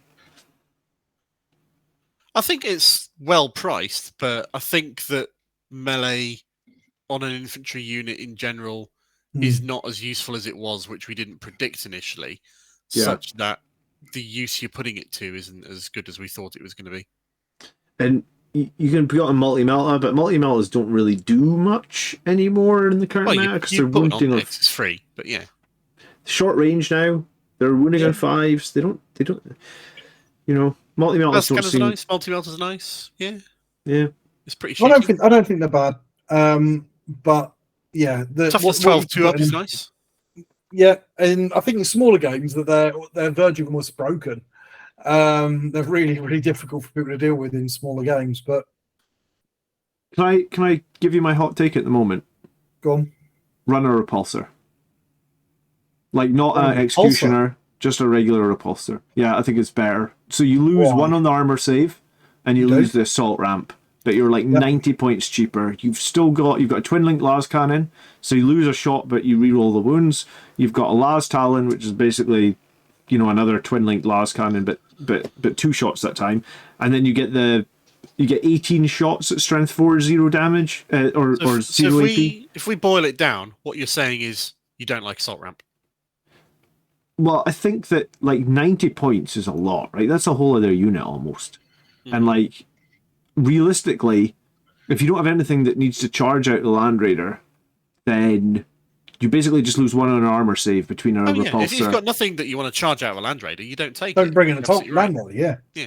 So I'm gonna turn 1. I'm gonna move my Land Raider or my repulsor forward between like 10 and 16 inches because I'm going to advance it probably. So at that point, I don't need the assault ramp. If I need to charge out of it, I'll just. It's probably going to be Blade Guard for me, like I said, because Blade Guard are the most durable. So my hot take at the moment is like the repulsor is basically a cheaper Land Raider and it does just the same thing. It's maybe 10% worse, but it's like 30 or 40% cheaper. So like it's a win in terms of. So the main reason to take the assault ramp is the increased threat range from a transport. So if you've got a Blade Guard who moves 6, then they get to move. This gets to move 10. They'll get to disembark 3 out of it, and then they'll get to charge. So you get an increased 7 inches threat range over what the Blade Guard would normally have if they were walking on foot. So if you want to do that, great. If you don't, is that worth 90 points? I guess is the question. Yeah, that is a question. I would say it's not. I would say just keep the Blade Guard inside the transport for 1 more turn and move the transport. I'm running assault terminators in mind. Oh well, fair enough. And Terminators are slow as shit, so yeah, it's probably worth it for Terminators actually because it's 8 inches. Bit of both. I haven't made my mind up on the ratios yet, to be honest. I've always liked to have a little bit of a mix and match, but I've got 3 Thunderhammers and 2 Lightning Claws at the moment in the squad, and they're in a Land Raider. In fact, they're with the Terminator Chaplain. And no love for like Chain Fists? I like their extra durability. Okay. So it makes them a little bit tougher. From the Storm Shields. From the Storm Shields, and it makes them a little bit more efficient using the buff from the Terminator Chaplain. And because they're in a having +1 to wound from a Chaplain is irrelevant if you're running Chain Fists, that's true. Tank vehicles. So having +1 strength if you're going to run that particular thing, but +1 to wound on Thunderhammers is rather nice. Yeah. So I like the unit. I'm not totally sold on the unit. It's my only kind of a salty unit in the army. But I do quite like that, and that gives me bringing it in Land Raider gives me a little bit of anti-tank to go along with that. Yeah. Which I do think is quite valuable at the moment because I haven't got that many ways of getting anti-tank into my army. So I do quite like them. I don't see the point. I absolutely agree that I think they're a little bit too expensive. I think the Redeemer is probably the best one, but it is 40 odd points even more. The Crusader, I think, is a bit pointless at the moment. It used to have a niche when it could carry more than the other two, but now it can't.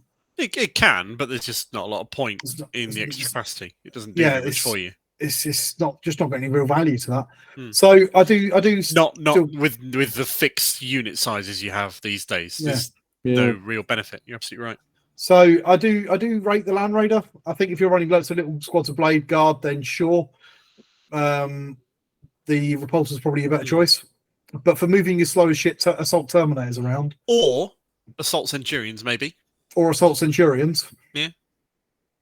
Yeah, do you know, I agree with what both of you are saying. I think Terminator, I just don't know if I don't think it's an all-time classic that is going to stand the test of time, but it's definitely not a shit unit.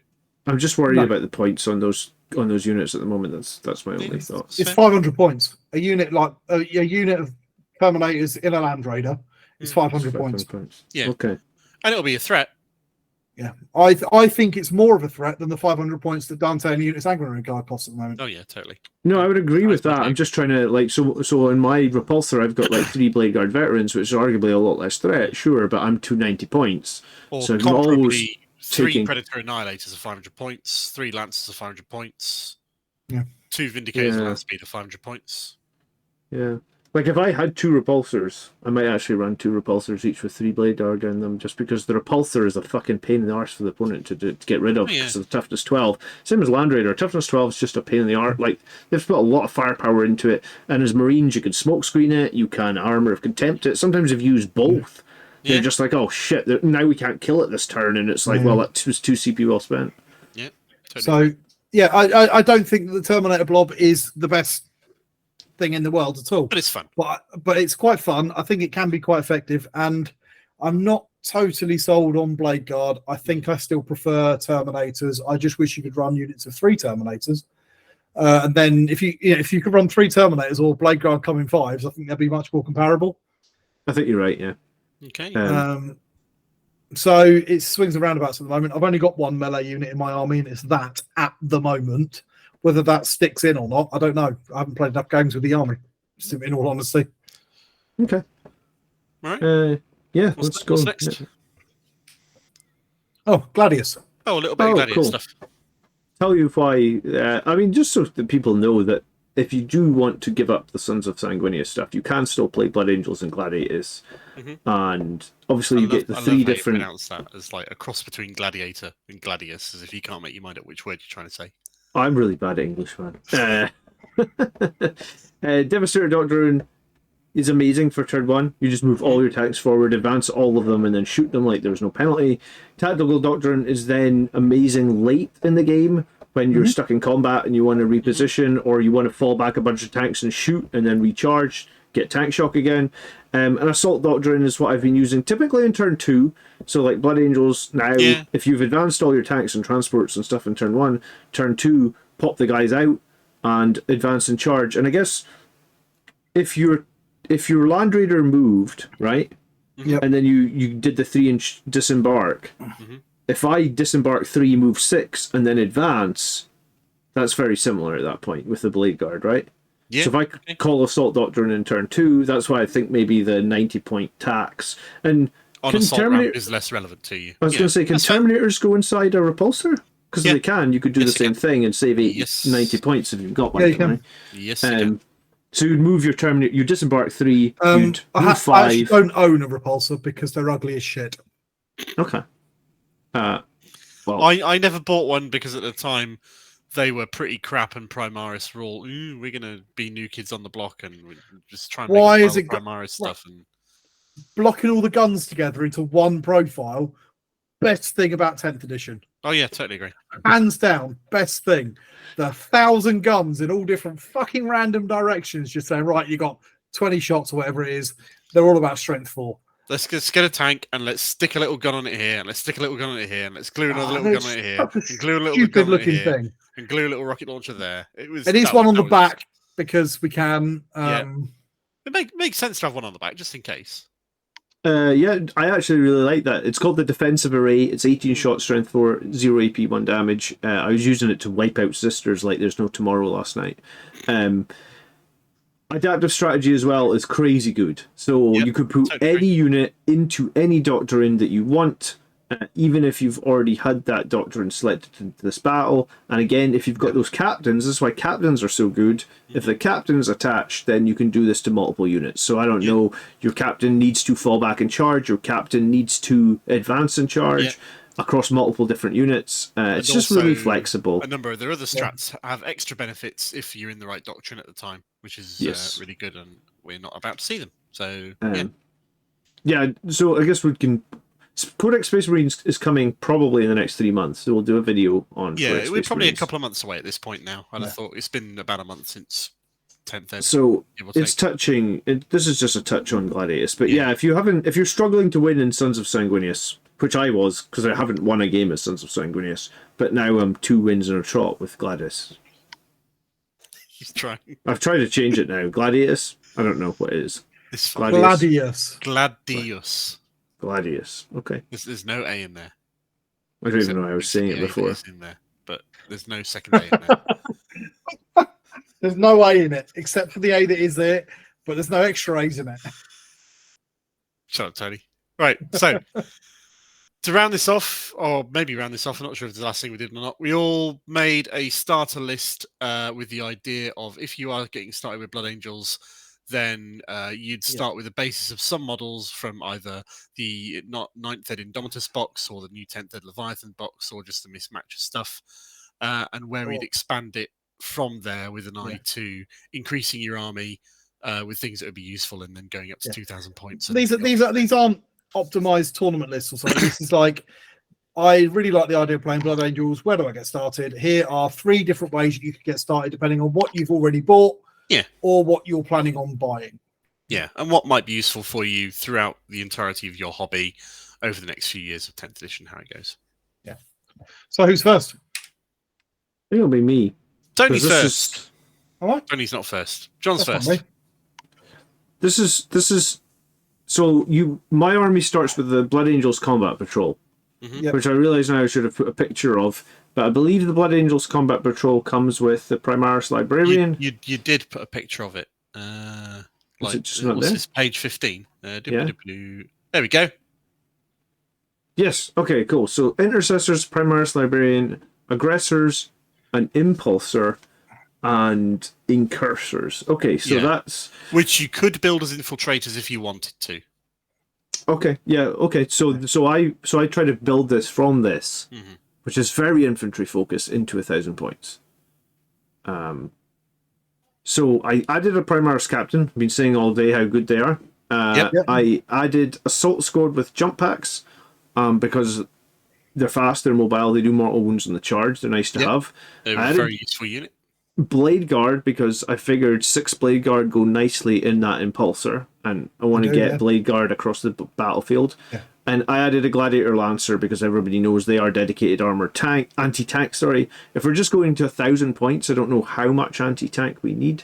Possibly more than just one Gladiator Lancer. Maybe. But this is. But you can strategically reserve it. It comes on. It shoots something. Yeah. It does a lot of damage. Can I just say something quickly about this and the list? Or the Land Raiders thought we were just having a minute ago. I think that, personally, I think the Impulsor is a better buy than the Repulsor for your Blade Guard. Because all the stuff you're saying about you can get them out and you can advance them and you can charge them have the same trap range as a Land Raider, we can do the same thing with an Impulsor, but it's only 95 points. True. And yes, you lose some of that shooting output, and the Repulsor has got a reasonable amount of shooting output. Plus, the ability of things to be able to fall back into the Repulsor is a really nifty little trick. It's a cool little trick. Yeah. Also, for a lot of what you're using it for, is nice as well. It is, absolutely. But the Impulsor's not for that. It's I want to make a good long charge with my Blade Guard.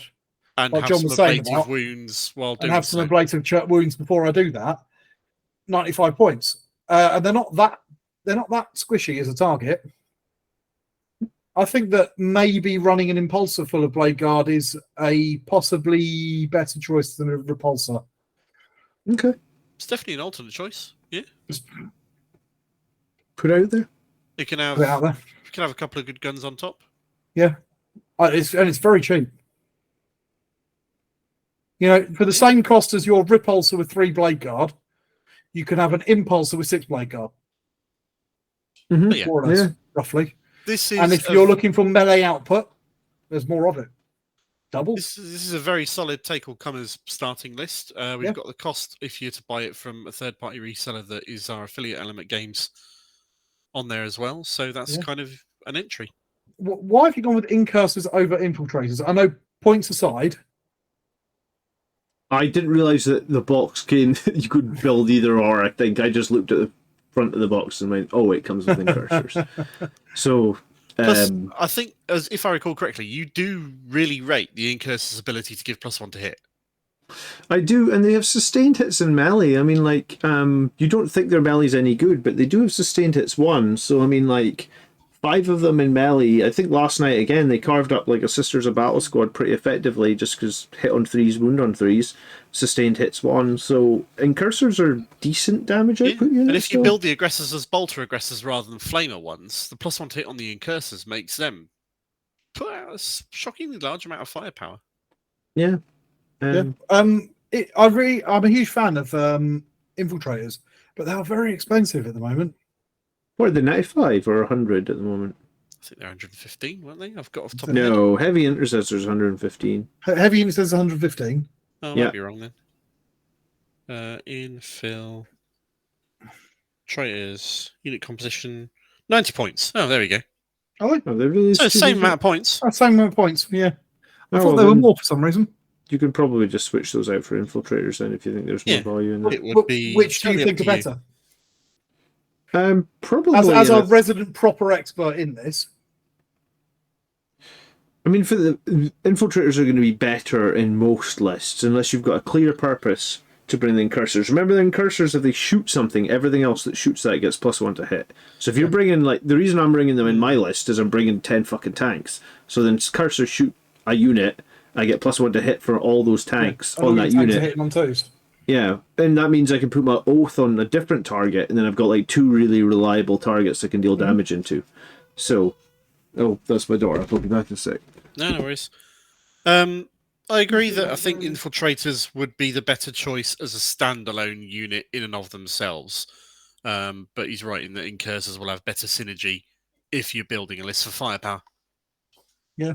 Which makes sense. I'm asking because I haven't made my mind up. Yeah. They both do very different things now. Both do very different things now. I've got both.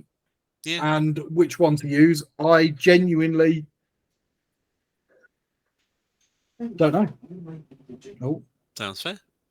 He's left his mic attached again, hasn't he? Yeah, it's fine. It's bad, isn't it? So what else has he got in there?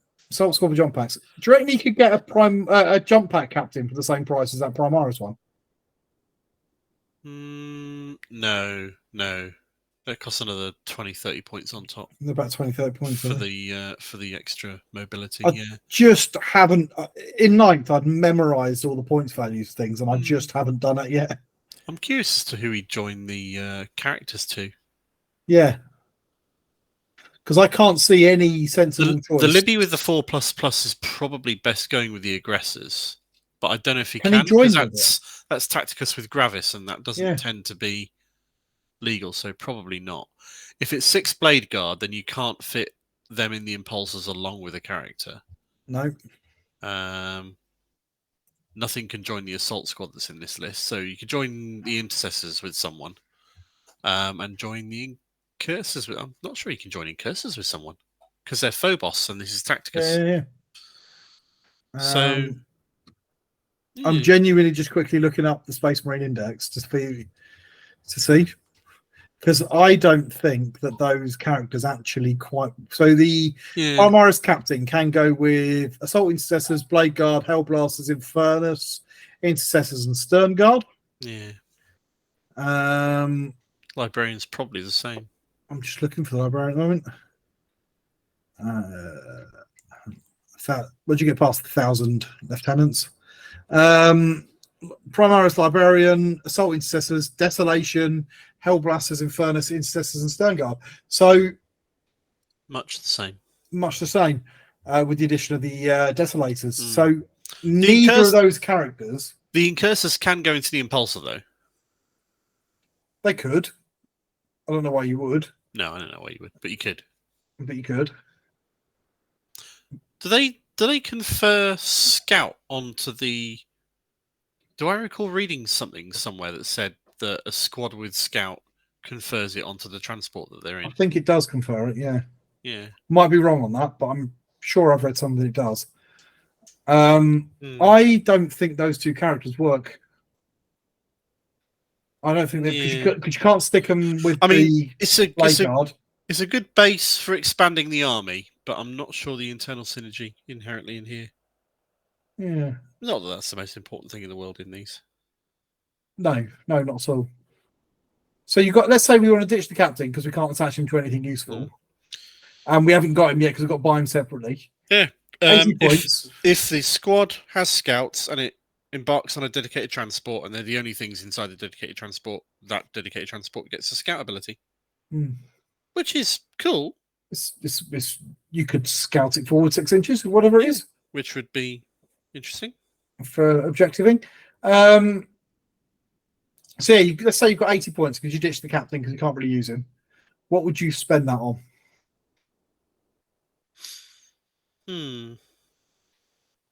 Vindicare could work because that's it. He's 80 points, isn't he? It might be 90. Either way, he's close. He's close. That could be quite a fun little thing to add. Land speeder. Land speeders. It's useful, but it's only useful in conjunction with blast, other really, units isn't it? that aren't in this army specifically. Yeah. Fire strike servo turret. Yeah, maybe. I really want something. I don't even know how many points they are. I do as well. That's what I want. Either thinking. A jump pack chaplain or a jump pack captain. Really. How could we get that though? What could we ditch? Oh, John, because you've just wandered off, we're just picking holes in your list, mate. Yeah. Oh, right. Okay, cool. Right. What are you going to attach your captain and librarian to? In this I list, think the librarian had to attach to the incursors, right? He can't. He can't. That's Tacticus and Phobos. So he can't attach to them.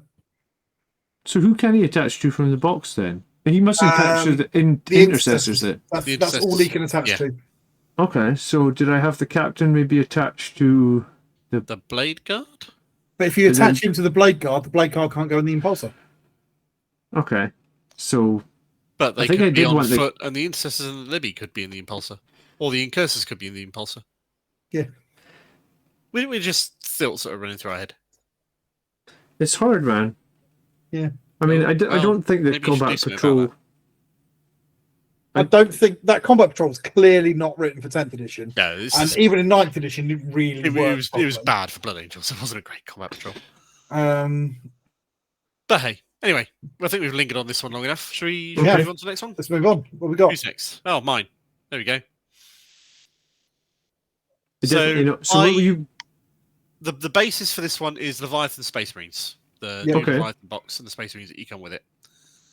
So you get the captain, you get the lieutenant with the combi weapon. You buy the Sanguinor separately because he's going to be useful potentially in almost any Blood Angels list you could want to run. He's just generally great. The Blissus is great anti-armor firepower. The Lancer is Space Marine anti-armor firepower without peer at the moment. Scout snipers are a great backfield objective holder and skirmishing unit because you can't shoot at them unless you're within 12 inches. Yeah, it's brilliant. So buy them. They're brilliant for 75 points. The Terminator squad that comes in the box. And an extraction squad is a squad of 5 RBTs from the kill team box. And you have 5 models for 35 points, and slotting them into any 2,000 point army as just points filler is going to be something that will be really valuable to you to do as you expand out your army from here. Which is a nice little, we've got a little objective capping unit or a bit of a meat shield or a screen or whatever. You got some punch, you got some firepower. You cover a whole bunch of bases with this. I think they're quite good. Yeah.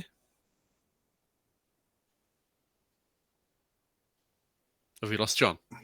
No, sorry. I'm checking my kid's temperature on NHS website. I think it's fine. Okay. Are you sure? Do you need a few? No, I think I'm good. All right. I don't know about the Sanguinor at 160 points mark. I think I like him. I think everything he does is cool. I just don't see where the justification from Games Workshop is that he is 20 points more expensive than an Armiger. I think that's insanity. The fact that he can deep strike from space straight into Combat. engagement range and fight before the unit that charged him did. And they've put a giant tax on that. Like, giant. Yeah. It's very powerful. And he's got lone operative as well. So even if you don't need him to, he's basically invulnerable if you start to run him around and be annoying outside it. I just don't think I think most people are going to realise that that's... Like, he's more expensive than the Gladiator Lancer. That's crazy. Yeah. I don't get it. I don't see it. But fair enough. I think he's powerful, but he's very expensive. Yeah, I don't argue with any of that. I haven't made up my mind how valuable he is, because he does come down and he does do some damage because he's pretty nifty in melee. So far, not playing numbers and that with him, he doesn't quite wipe out a squad, which is a little bit annoying. No, I think you're right. I think in 1,000 points games, he's going to be amazing. I think he's going to be very powerful. In the meta with lots of vehicles, I don't think he's worth 160 points. I guess we'll have to wait and see where the meta. So they did a balance. I suppose another argument you can make is how often do you think your enemy's going to be charging you? And at the moment, given that melee's not really so great, maybe you're right. Maybe there's not so much use for the Sanguinor. I'm a big fan of the lieutenant though with the combi weapon. Oh yeah. So there are 3 units in this army that have got lone operative. Yeah, I think that makes you very strong as well. Actually, yeah. The lieutenant, the Sanguinor, and the scout sniper squad. Yeah. I really think the lieutenant for 80 points as an annoyance unit is so pretty good actually. He doesn't do a lot of damage or anything, but he's just the sort of thing that you can stick on objectives or cap objectives or have to be annoying because you've got a unit there. You can also buff your shooting against enemies on a particular objective as well, which is quite tasty. Yeah. So I think he's pretty underrated actually at the moment. So putting together how much this had cost, then I've costed the Leviathan Space Marine half the box set at about 65 Great British pounds, give or take. On top of that is an extra between 100 to 115 based on whether you buy it full price off GW or from a reseller with a bit of a discount like our affiliate Element Games, using our affiliate link, which hopefully should be in the video description. You've said affiliate like 5 times in the last 2 slides. Fine, I'll shut up. Your turn. Perfect. Let's get some people clicking the affiliate link. Yeah, do it. Sure. Yep. All right. That's broken. What's broken? 1,000. Just life. Right. Okay. So I didn't really use. You could say I did use some of those units out of Indomitus, but unlike the other 2 guys, I've gone, well, I'm going to start more or less from scratch, and I'm just going to buy things that aren't in those boxes. For whatever reason, maybe because there was a million assault intercessors running around at all of last edition. They were handing them out for free. Like they came in the Indomitus box set. Like they came in the Indomitus box set, but they were in the starter paint sets and all of the starter sets for the game. If you're like I am with the kids club things, they were given those as well as regular intercessors away. So I've got loads of students with a few of them. So we've got loads of those running around. But other than that, I've kind of gone, well, bugger it. I'm just going to go. I'm going to build an army, and I'm going to pick what I want. Yeah, and I want it to be a fluffy army, and I want it to be a Blood Angels army. Now I've picked Gladius up there, but it could equally be Sons of Sanguinius.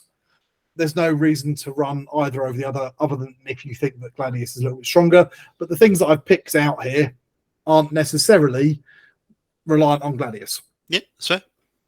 So I've gone with Chief Librarian Mephiston because he's cool. And I've got a Primaris Company champion. Now, I've been having a little think about the Primaris Company champion because, of course, it's a limited edition model that you can't normally buy. But they're bloody easy to convert, yeah. They're bloody easy to convert. And for my costings up here, I've used the cost of Tolmeron. Do you remember the Blood Angels Lieutenant? Yeah. Because he's got a bit of a swordy thing. He certainly has. So I've got a company champion. I've got like Mephiston. Both of those are pretty nifty in melee. And then I've got 2 units of intercessors, assault intercessors with a power fist in each one to stick them with. So I've got 2 little units that have got a decent amount of melee combat power to punch people off objectives and take them because they are battle line units, so they've got a decent amount of objective capping.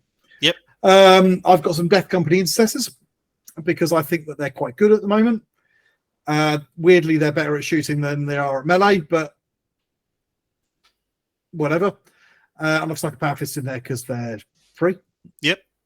And that gives us a bit of, for want of a better term, that gives us some troops. And because they are just intercessors, you can buy the Blood Angels kit, but you haven't got to. Just, again, there's thousands of intercessors floating around. I'm sure a lot of people have got them. Spray and black, call it a day. I've chucked a Gladiator Lancer in there because I think it's probably one of our more efficient range ones. I have to caveat that with I've not got any Gladiator Lancers in my current army because I'm running 2 Vindicators instead. But they're 200 odd points, and I think that's too much for a 1,000-point army. Fair enough. I've got the Libby Dread. Now, I really like the Libby Dread. He is a lot of points for this size game, 185, but he punches really hard, and his Wings of Sanguinius ability to catapult units around is quite powerful, and I like the idea of being able to launch assault intercessor squads at objectives. Makes So sense. because they reroll all wounds on objectives, don't they? Absolutely. So, all right, maybe you can't if they've got someone on there, but you can get them nice and close. And then, because I couldn't afford a second Gladiator Lancer, I've got a Predator Annihilator, which I also think for 130 points gives a lot of anti-tank. Oh, absolutely. Because that's 4 las cannons. Yeah. On there. Well, it's All right, one. 2 and a twin linked one. It's 2 strength 12 las cannons and 1 strength 14 las cannon, which is really good. Yeah. Yeah. So I've got a solid amount of anti-tank. Yeah. With my Lancer and Annihilator.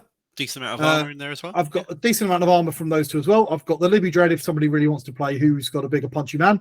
I've got 2 good objective capping / clearing units backed up by a couple of powerful characters. So I've tried to go as balanced with this as I can, but still keep that Blood Angels melee kind of force thing going on here. I've added up the numbers, and if you want to just buy units, it's going to cost you £221 an element, so it is quite expensive. But I do think that a lot of these units can be picked up from places like eBay, and that's super cheap. Yeah. There's so many intercessors of various kinds on there, and then you're just buying a couple of vehicles. Totally agree. Based on what I've seen for the last few games, I think your list is the best list, Tony. There we go. There we go. You heard it here, folks. 3 weeks old as well. 4 weeks old. I just think that, like, you've got almost that 50% split of armor. And that's what we need, I guess, to win games, right? Like, so, you know, Librarian, Annihilator, Gladiator, that's damn near, like... But again, it's worth stressing that these aren't built to be competitive lists. These No. are built to be bases that you can start from and expand upon. This is just my own way of writing lists, has always had. When I'm playing a bigger list, it's always built around exactly the same way, and it has been for the 30 years I've played Warhammer. It's always been built around the idea of, I want something that can score points, something that can kill infantry, something that can kill tanks. And in a 2,000-point army, I've got 3, each third of my army, that's something that can kill tanks, something that can kill infantry, something that score points. I've only got 1,000 points here, so I've done it twice. Seems fair. Nice. And that's always the same way I've built every army, and probably won't be changing anytime soon. So if you are starting out, feel free to mix and match any of the ideas. These are themes ideas. or things that we've put into these last 3 lists. They're here purely as inspiration for you to use and take and adhere to, or throw away and bin as you see fit. Really. Absolutely. Okay. Perfect. Right. Yeah, I think that's it, isn't it? We done? We talked? Oh, Pile of Glory. It's been a while. It has been far too long. It's been quite a I while. made sure to keep the typo in there as well. You did. I love a good gory pile. Yeah. So Right. what did we paint 3 weeks ago? Well, I was making Desolation Marines, which have been shelved now because they went up in points. Dante, that's been shelved because he got up in points. Tycho and his command squad are Dante in hasn't got progress. good points. Oh, no, he's just trash. Sorry. And then assault marines with I basically made some eviscerators by cutting the top off a chainsword and cutting another chainsword apart and making a really long chainsword. Yeah, that's fine. So a lot of this has had some progress, but Salam. unfortunately the Desolation Marines have had zero progress. And I've got 5 brand new on sprue as well, because I bought them right before the points hike. So do either of you guys want to buy them Desolation Marines? I've still got a box of them there that I haven't opened yet. Perfect. I'm good with the 10 I've got, thank you very much. Okay.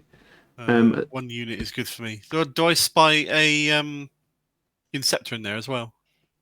Yeah, I was making more flight stands because I wanted to run double squads of Inceptors. I drill into the top of the flight stands and just put a little paper clip in there, and that means that I just do a drill through the back, and then I don't have to glue them on. That's fair. Yeah. So I only actually ever had 3 of those flight stands made. Fucking horrible. I really dislike them. So now I have 6 flight stands, and I did want to try suppressors because they do just make any enemy -1 to hit. If everyone's running a shitload of tanks, just hit one of their best tanks -1 to hit from like whatever 48 inches away. It's not the worst thing in the world. Especially if they spent a lot of points on that. Do it to Knight Castellan. Yeah, against a giant knight. 700 points of model that's just lost a point of hitting. I mean, that's not bad, I suppose, because it would have BS3, right? Yeah. Yeah. So, I've got 6 flight stands made now, and I probably need to make another 3. Okay. But yeah, so I don't know if I've done much. I mean, I've been focused on the command squad. I've been focused on the assault marines. I need another month to get those You've finished. been focused on playing and winning, haven't you? Yeah. Yeah. Well, command squad. Yeah, like I said, the command squad and the assault marines are only 2 squads of infantry, I think, that are going to be in my next list. Which I feel really. It feels really weird playing Blood Angels with so many armor pieces. But I've never been able to bully the board like I can in 10th edition. I just have fucking 10 tanks and just drive onto all the objectives in turn 1. And this week against Sisters, in turn 4, someone was like, "Perfect game, John, you're already at 50 on primary." And I was like, "Oh, cool." I didn't even realise that. Like, I just have all the objectives in the midfield because I've just got so many tanks. And I've never felt like I could play 40k that way. And in some ways, I've actually found it kind of liberating. As opposed to, like, the whole of 9th and 8th, we're hiding all these jump units in buildings. We never feel strong. We never feel like we're on any of the objectives. Now I'm just like, hey, I'm on all objectives. Deal with it. Feels pretty fun. Awesome. So I'm making... So take that list and play Eldar again, then. I don't know if we're quite there yet, but... So yeah, that's like... Fair try. Who are you playing next week, John? Andrew said he wanted to bring knights. Do you know what the stupidest thing about Tank Shock is? That big knight with its strength 24 fist gets to roll 24 dice every 5 up as a mortal wound. Thank God there's a cap on that, huh? It's just an auto 6 mortal wounds. It's crazy. That's why I think when the Plastic Lancer is going to come out, 3 of them is going to become a meta pick really, really quickly. They are a lot of points, but yeah. Do you know what the ability of a Knight Lancer is, John? No. They get to tank shock for free every turn, even if the stratagem's already been played that turn. That's very cool. So, but the downside is they put the points up. So previously you could run 2 Knight Lancers and a Warhound for 1,000 point, the 2,000 point army, and now you can't do that anymore. And I know one very, very salty channel member that was, I think, literally buying that when they did it, and now he's still very, very got the hump. Because that means you can tank shock 3 times a turn. I was wondering, and I don't know if there's any merit in here, but would there be a merit to run all those tanks for Blood Angels and like 3 Armigers? Yeah, probably. Because certainly worse thing you could do. They've got melee capability. Yeah. Yeah. I feel like the Warglavies are just crazy good at the moment. Like, sorry, the what? Warglaves? Sorry, Glavies. Glavie is a Scottish word, so you know what I'm trying to say. Warglaive. Okay, cool.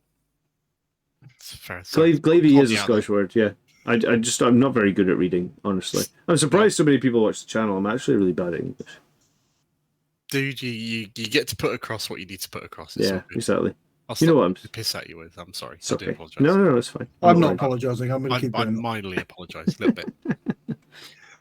Perfect. All right, I so had an that's me. insect in my ear less than 24 hours ago. Cut me some slack. Yeah. All right, fine. Yeah. Oh shit, it's me. That's not the right order. I'm normally last. That's just confusing. Right, so I've gotten no further than this in the last 3 weeks. I've done absolutely no hobby. I did buy some stuff, though. I did get some stuff. So at the moment, everybody's offloading all their shit from Forge World on eBay. Mm-hmm. So we've been sort of getting things that you wouldn't normally buy because they're a bit daft. So my favourite of the ridiculous things is it's all in little baggies and that. But I don't know if anybody recognises these pieces. That's a brass scorpion, which is the Khorne Mega Demon Engine thing. Yeah. For about 50 quid. That's pretty good. That's pretty good. It's a £200 model. Yeah. I got a saber tank, which you can't even use in 40k. No. That's a tiny weeny little one. That's the tiny weeny tank, which has still never had a rules for 40k. Yeah. It's one of the newest Forge World tanks as well. But strange enough, they didn't sell very many off. Can't imagine why. It was incredibly expensive. It was £105 with the weapon options, and it's about that big. And it was tiny. And they did 40k rules for it. So yeah. But yeah, so people have gone, 10th edition. Still no rules. I'll upload that. What else did we get? A Land Raider. We've got 2B. What was the other thing? The last thing that I got from there, which was redonkulous.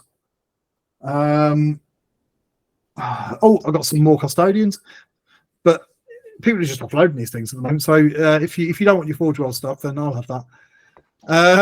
It's kind of what we've been playing over here. Anyway, so I'm talking about painting things and building things. I have now finished building the Leviathan set, and I primed it, and that's about as far as I got with that. So I could play the Battle for Ogham game that they wanted us to do. Mm-hmm. I accidentally won playing as Nids. Apparently everyone was telling me how the Nids never win, so I was like, oh fuck it, I'll play as Nids then. Okay. And what do you think of the Nid reveals? Did you watch them? I did. I think they look wicked.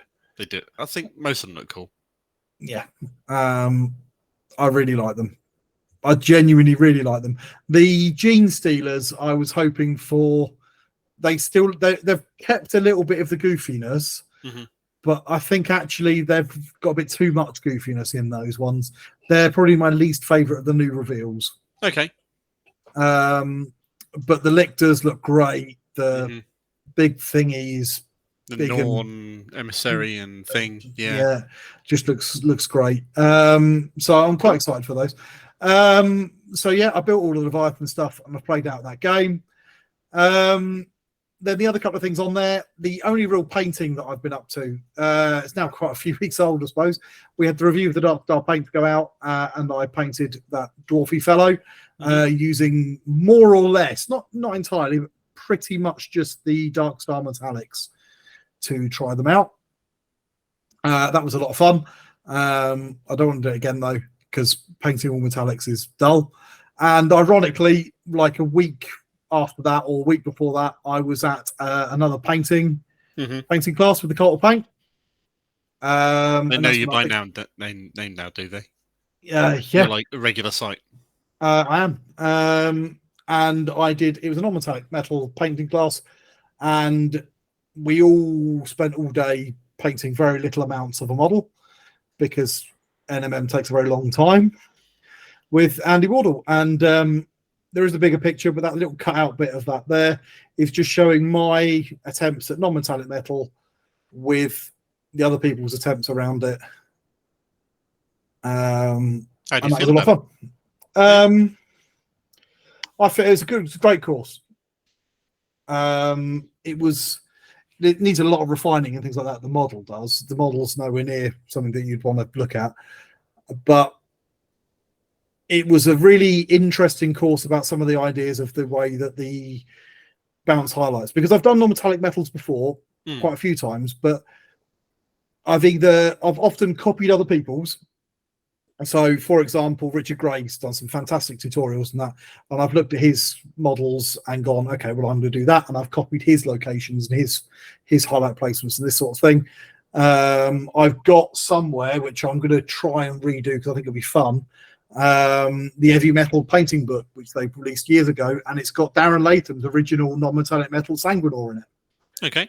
And that looks like a lot of fun. But this was much more about working out proper highlight placement, building in different colors and tones into your metallic effect to make it look more realistic from that one angle that it works at, which is why I don't really like non-metallic for gaming models because they look weird at the wrong angle. Yeah. I think they're really a display thing or a photo thing. They're great for Instagram likes.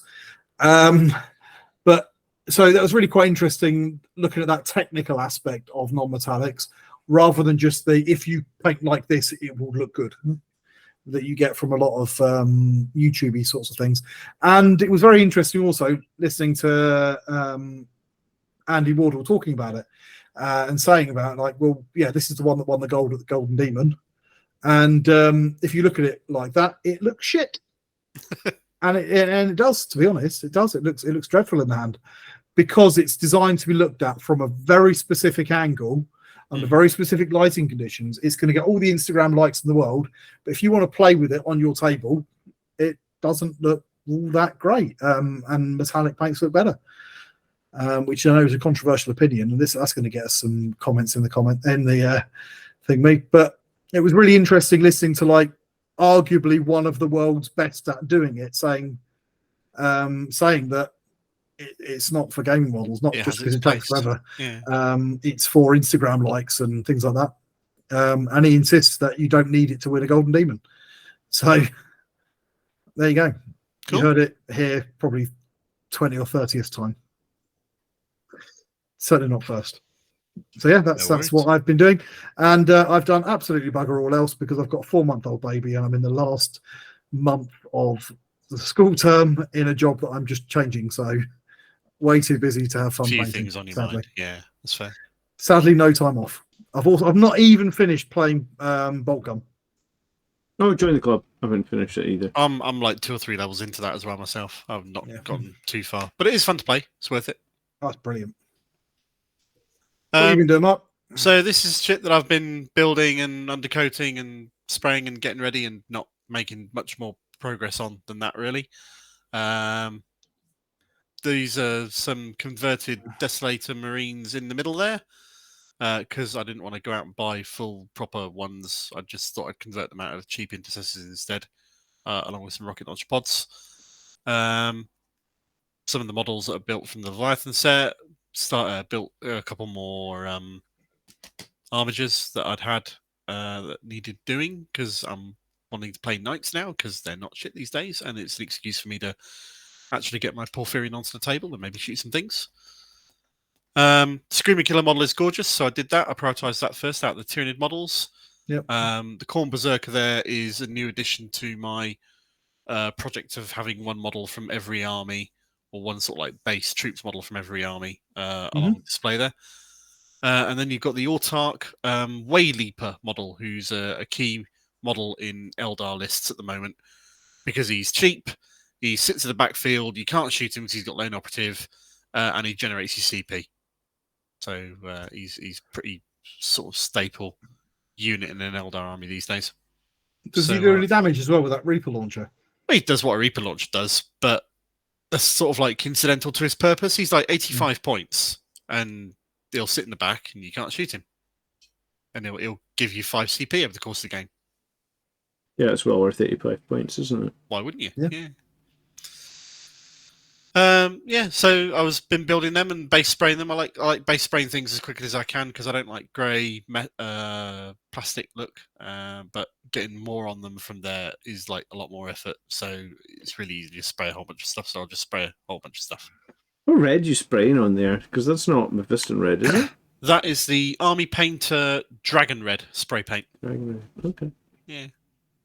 And the glossy finish that you can see on there dulls down nicely after a coat of Carroburg ink wash. Okay. To bring it down and then highlight up from there if you want to. Mm-hmm. So yeah. That's me. Thanks for watching. Thanks for staying for the 2 hours. It was pretty much bang on, eh? Hopefully, It you was. can hear all three of us when this Yeah. gets published. And If you can't, we're going to release it anyway because. And what we'll do is we'll put subtitles on of what we've decided that John said at that point. Yeah, perfect. I have actually recorded this whole episode with and subtitles. it would just say salty, salty, salty, salty, salty Scotsman. wow. Every time we see him start speaking, it just says salty Scotsman. Yeah, Dante, wow. There should be subtitles on this episode. Salty, salty, salty. +1 to Are you, wow. are you hearing me? What? No. Has John gone mute again? What? I think it's just Is he us. frozen? What the Okay. fuck's going on now? I was going to say, you're fucking with me, surely. I like the way that with his green screen and his headphones on, he's got like a green halo. Oh, yeah. I was wondering if that was the inside of his headphone or something, but no, If you're we right. pull it up, it would go for it. That's really cool. Very nice. Right. Okay. Thanks So very much, everybody. Perfect. thanks for watching. Remember to like and subscribe if you liked it. Dislike it if you didn't like it. Yeah, Write us a comment and tell us how wrong we are. all that shit. All that usual shit. If you value what And- we do, please consider chucking us a YouTube membership. Maybe look Yep. at our Patreon, throw us a few quid to keep producing the sort of entertaining, hopefully, stuff that we do. And we'll produce content for you guys as long as it's amusing for you and, more importantly, for us. Yeah. Let us know also if there's any particular armies that you want us to start looking at first. We're thinking of doing a few more of these, getting started with videos as time goes by. We're thinking of doing a few more of the writing a blah army list or 2 or 3 as time goes by. And other things as catch our interest. Yeah, maybe we'll do another lore episode. That was fun. I don't think anybody watched it. And I love the really aggressively no reaction we got when Mark suggested we do another 90s. We do a 90s movie episode. That went down like an absolute turd. It did. I really did. Are I there really any? enjoy doing the 80s movies. It was episodes. fun. Yeah. It was. I would say it was the most fun episode we've ever recorded. But no fucker watched it, yeah. Which is fine. Cool. Okay. Whatever. Have fun, people. You look really weird Thanks with so much. glasses on. That's I can't get over this. I'm not used Probably to the first this at time you all. see me take them off. Sorry, Yeah. Wow. it's late. Eyes are Okay. tired. Bye bye. Bye, folks. Catch you in the next Toodles. one. Peace. Is there not one slide left? Mm. It's just that. Oh, Okay. okay. All right. Well, fine. you stayed for the bonus slide. Whatever. Good night. Woo! Mm.